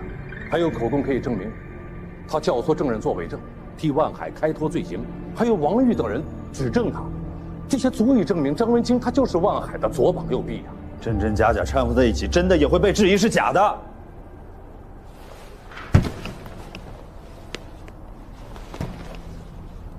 您是担心他们会拿这件事情做文章？那这样吧，把证据有瑕疵的张文京案提出来，单独审查。可是万海案，证据链闭合，没有问题，依然可以起诉。那张文京案怎么解释？怎么向上级交代？怎么向社会交代？伪造文书，很有可能是万海团伙为了混淆办案人员视线，企图将罪行推脱到张文京一个人身上的一种手段。张文京态度反复，也很可能是内部利益分配不均造成的。老谢，咱们办案子不能只靠可能2个字儿。李姐，我这次一定把工作做在前头，绝不辜负我们东平政法系统2年多来的努力。您放心。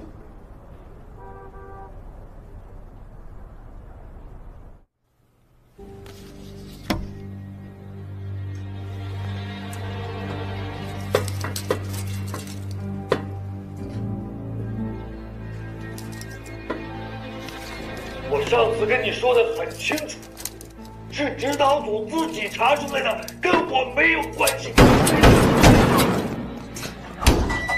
怎么了？我的当事人情绪有点激动，没事啊，稳定点啊，没事没事。别把事情搞大，你冷静点，听我解释行吗？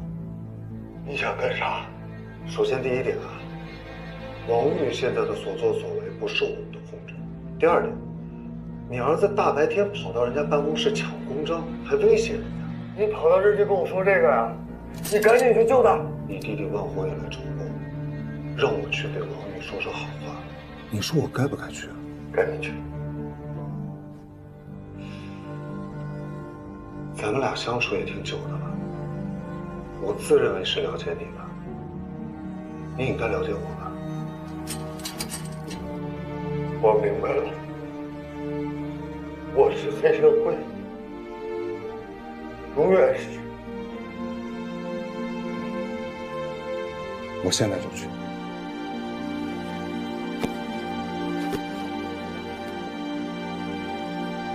那要是指导小组过来，我他妈永远是黑社会。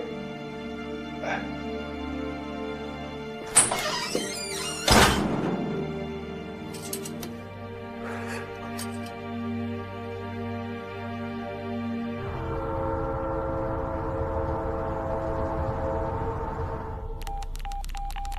哎呀，说子健，你还真给这万家人当律师？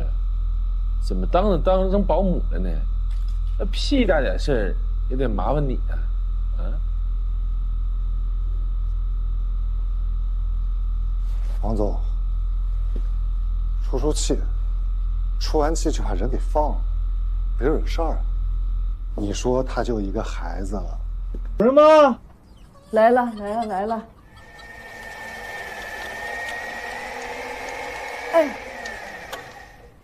哎，大娘您好。你们是谁呀？啊，我们是谢主任的同事。他在单位呢，你们怎么找这儿来了？哦，我们是那个。怎么回事啊？啊，啥意思啊？你从哪儿来的？我当时问你，你们从哪儿过来的？怎么会跟着这儿来呢？你别喊，没完没了啊，是吧？讨厌不讨厌呀？出去，少拉我去！老谢，我告诉你，洪亮，有什么事咱俩明天办公室说。你不找我，我还得找你呢。哎，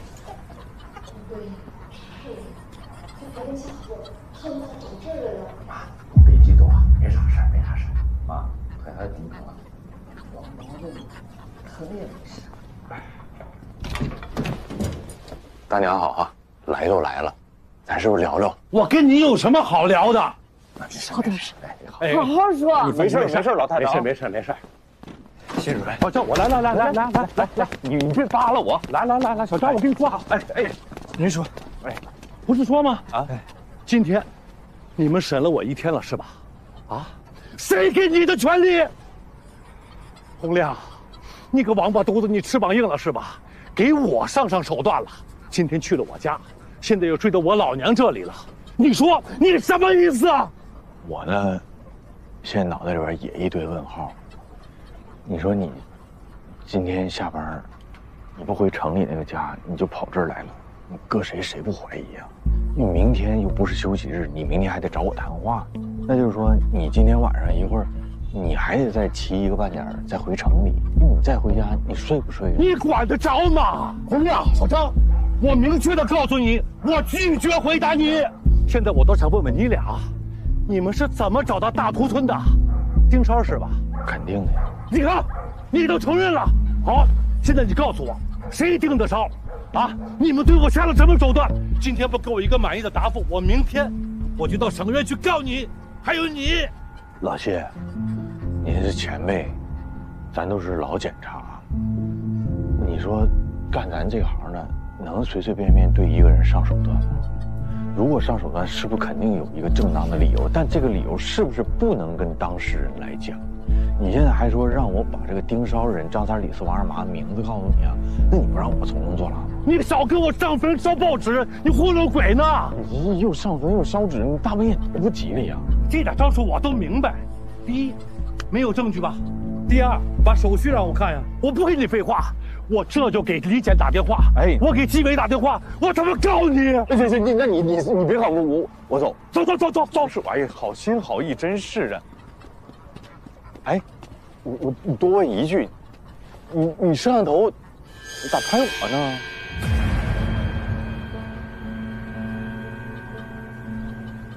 他不应该拍你老娘那个方向吗？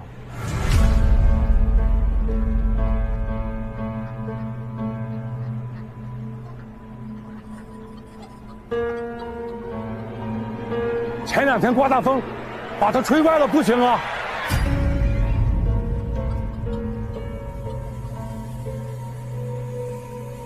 行啊，小张，你腿脚好，你上去给老谢正过来吧。我正啥呀？那明显就是冲着这门拍的。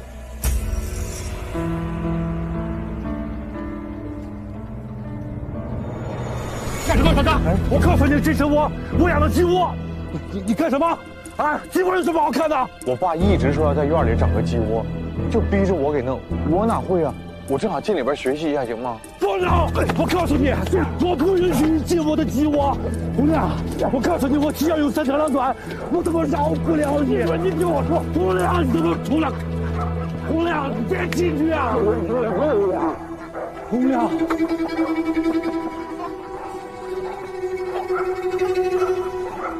红亮，鸡窝他妈有什么看的呀？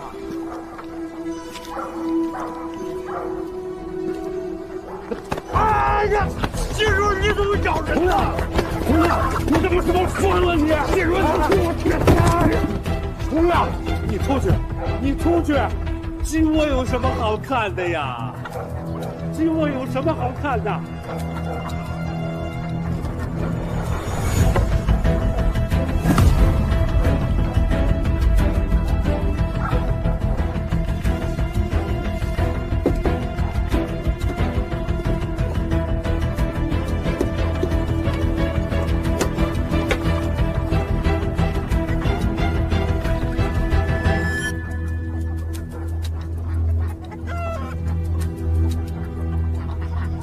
谢永飞，我们代表省院第11部对你涉嫌徇私枉法的线索进行处查，请配合。赖书记，您觉得这个会影响上面对整个万海案的态度吗？连续2任主办检察官出问题，再加上张文京案，现在很可能是被扩大化的，你说有没有影响？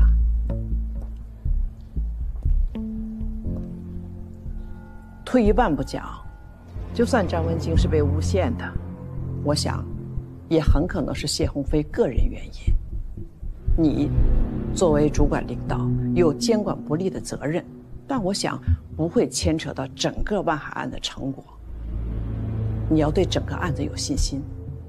那如果有人就是非要揪着这件事情不放，把2个案子合在一起呢？那也要实事求是。相信指导小组肯定会有一个正确的判断。既然到这个份上了，我们马上自查自纠。如果张文京确实是无罪，马上放人，还人家一个清白。接下来你知道该怎么办？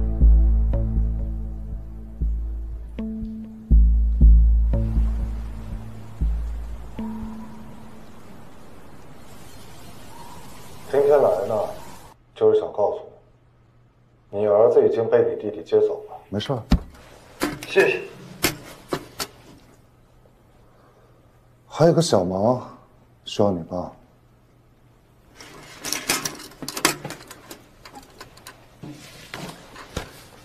如果指导组再来找你，你就说你为了减轻罪行，把你的一些罪名推给了张文京，诬陷他。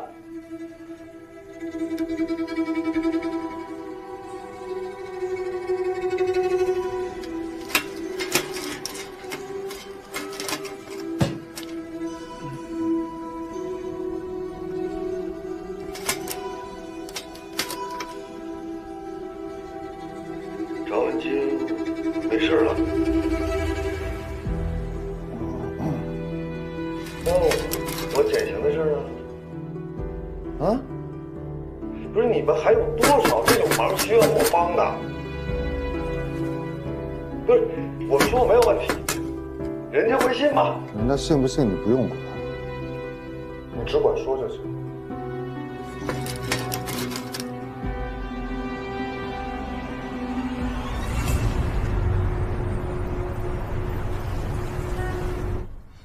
张检，我是郑亚萍。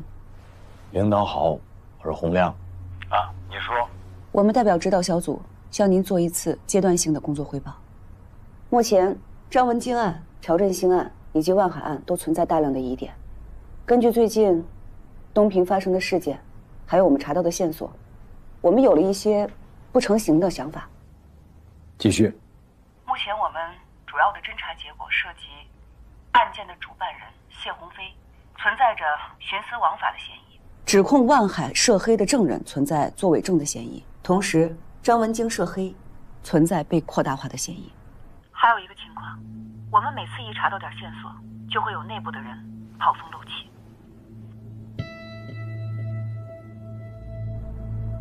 所以这些问题查清之前，我们建议申请法院延期审理万海黑社会性质组织案。张检，给我们些时间，彻查万海案以及相关案件。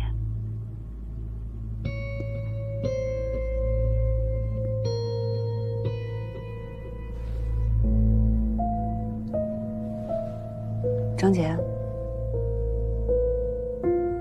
张检，东平的情况确实复杂。你们说的这个情况我都知道了，啊，任俊在我这呢，正在汇报工作，你们等我指示。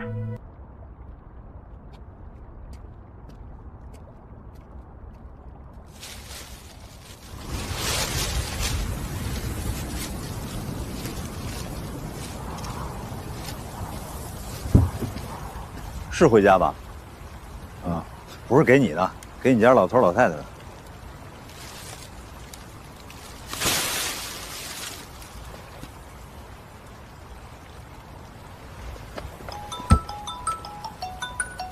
哦，能响啊？我以为把我拉黑了呢。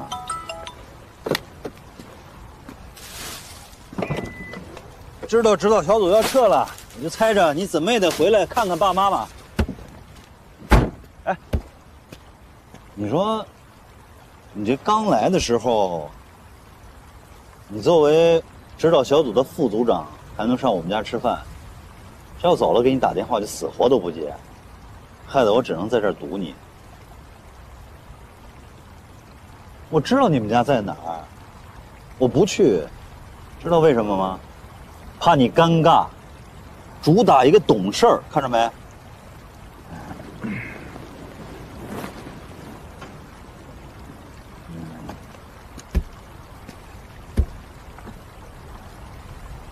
来呢，其实就是想跟你聊聊，知道小组要走，知道你心里难受。哎，你不知道吧？这段时间你们在这儿，让我明白好多，让我变得更通透了。特别是你啊，看每次见面都急头白脸，但是你让我更清楚了自己的目标还有理想。我不管你怎么想啊，反正我更坚定，所以我得谢谢你，由衷的想谢谢你。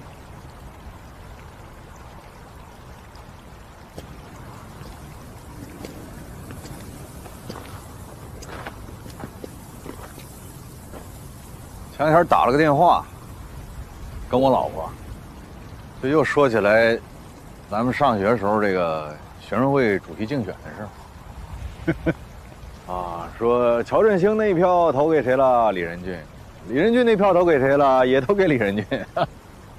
这事儿当个笑话说了20年，20年了。哎，你不好奇说当时我那票投给谁了吗？我跟你说说，我不好奇，你那票投给谁对我来说不重要，重要的是我当上了学生会主席，学生会的工作更有起色了，就跟现在一样。你怎么看我，对我来说也不重要。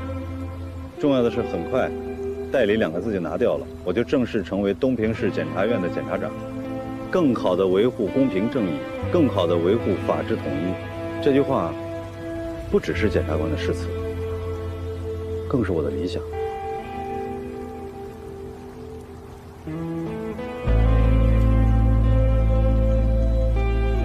不顺利。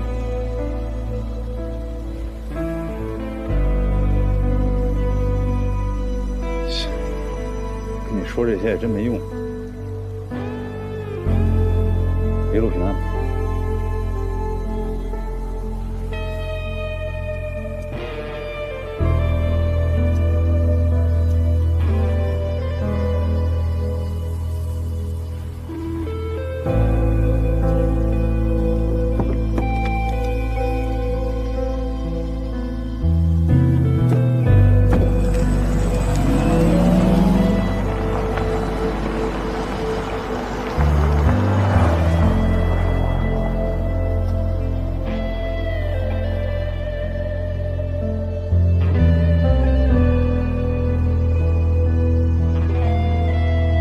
根据您的指示，指导组已经撤回来了。我不是抱怨啊，就是有点担心，同志们辛苦了工作那么久，就怕他们有情绪。另外，也担心我们会失去先手。这个案子刚查出一点线索就被掐断了。你想深入查，就有人来说情。你说为什么？够强硬，关系网够密实。我们撤回来，对方固然可以稳住阵脚、扎军篱笆，但是我们也可以麻痹敌人，让他们充分表演表演，看看他们的路数。我喜欢打羽毛球，现在最流行的战术就是打四方球，就是把球打到对方场地的4个角，充分地调动对手前后左右的奔忙，在他疲于奔命的时候，找准机会，一拍打死他。这个战术好。中这么要求，办案子既要拔钉子，又要打散破网。只有把讲关系、讲人情这个烂根切除，才能够搞好法治建设。回去啊，跟同志们好好说说，眼光要长远一些，目标要放大一些。下次打就连棍断。明白。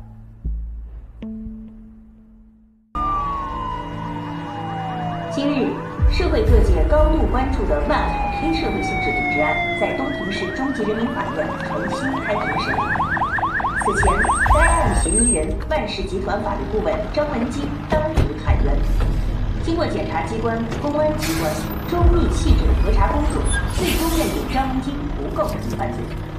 东平市人民检察院决定撤回起诉，张文金被无罪释放。这一重大反转，体现了我市政法机关严格、认真、负责的司法态度，也体现了坚持实事求是，坚持对法律负责、对人民负责。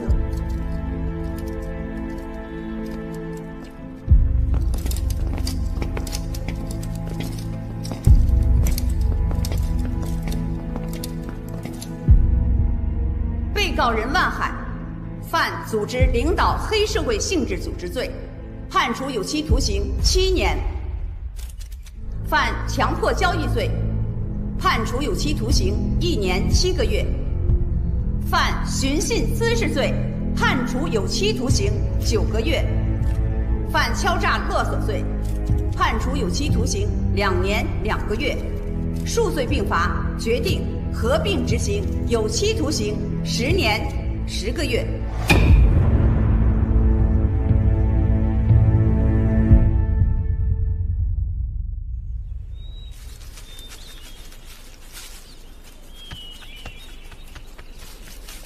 李姐您好，今天万海案公开宣判了，这是东平市扫黑除恶取得的重大成果。您能跟我们电视机前的观众朋友们分享一下您的工作思路和感想吗？万海案是一件社会影响大、群众关注高、舆论广泛聚焦的黑社会性质组织案。在这起案件的办理过程中，我们检察院主动向上级机关请示，主动加强与公安机关和法院等相关部门的协作配合，建立了顺畅的沟通机制，有力高效地推动了案件的办理。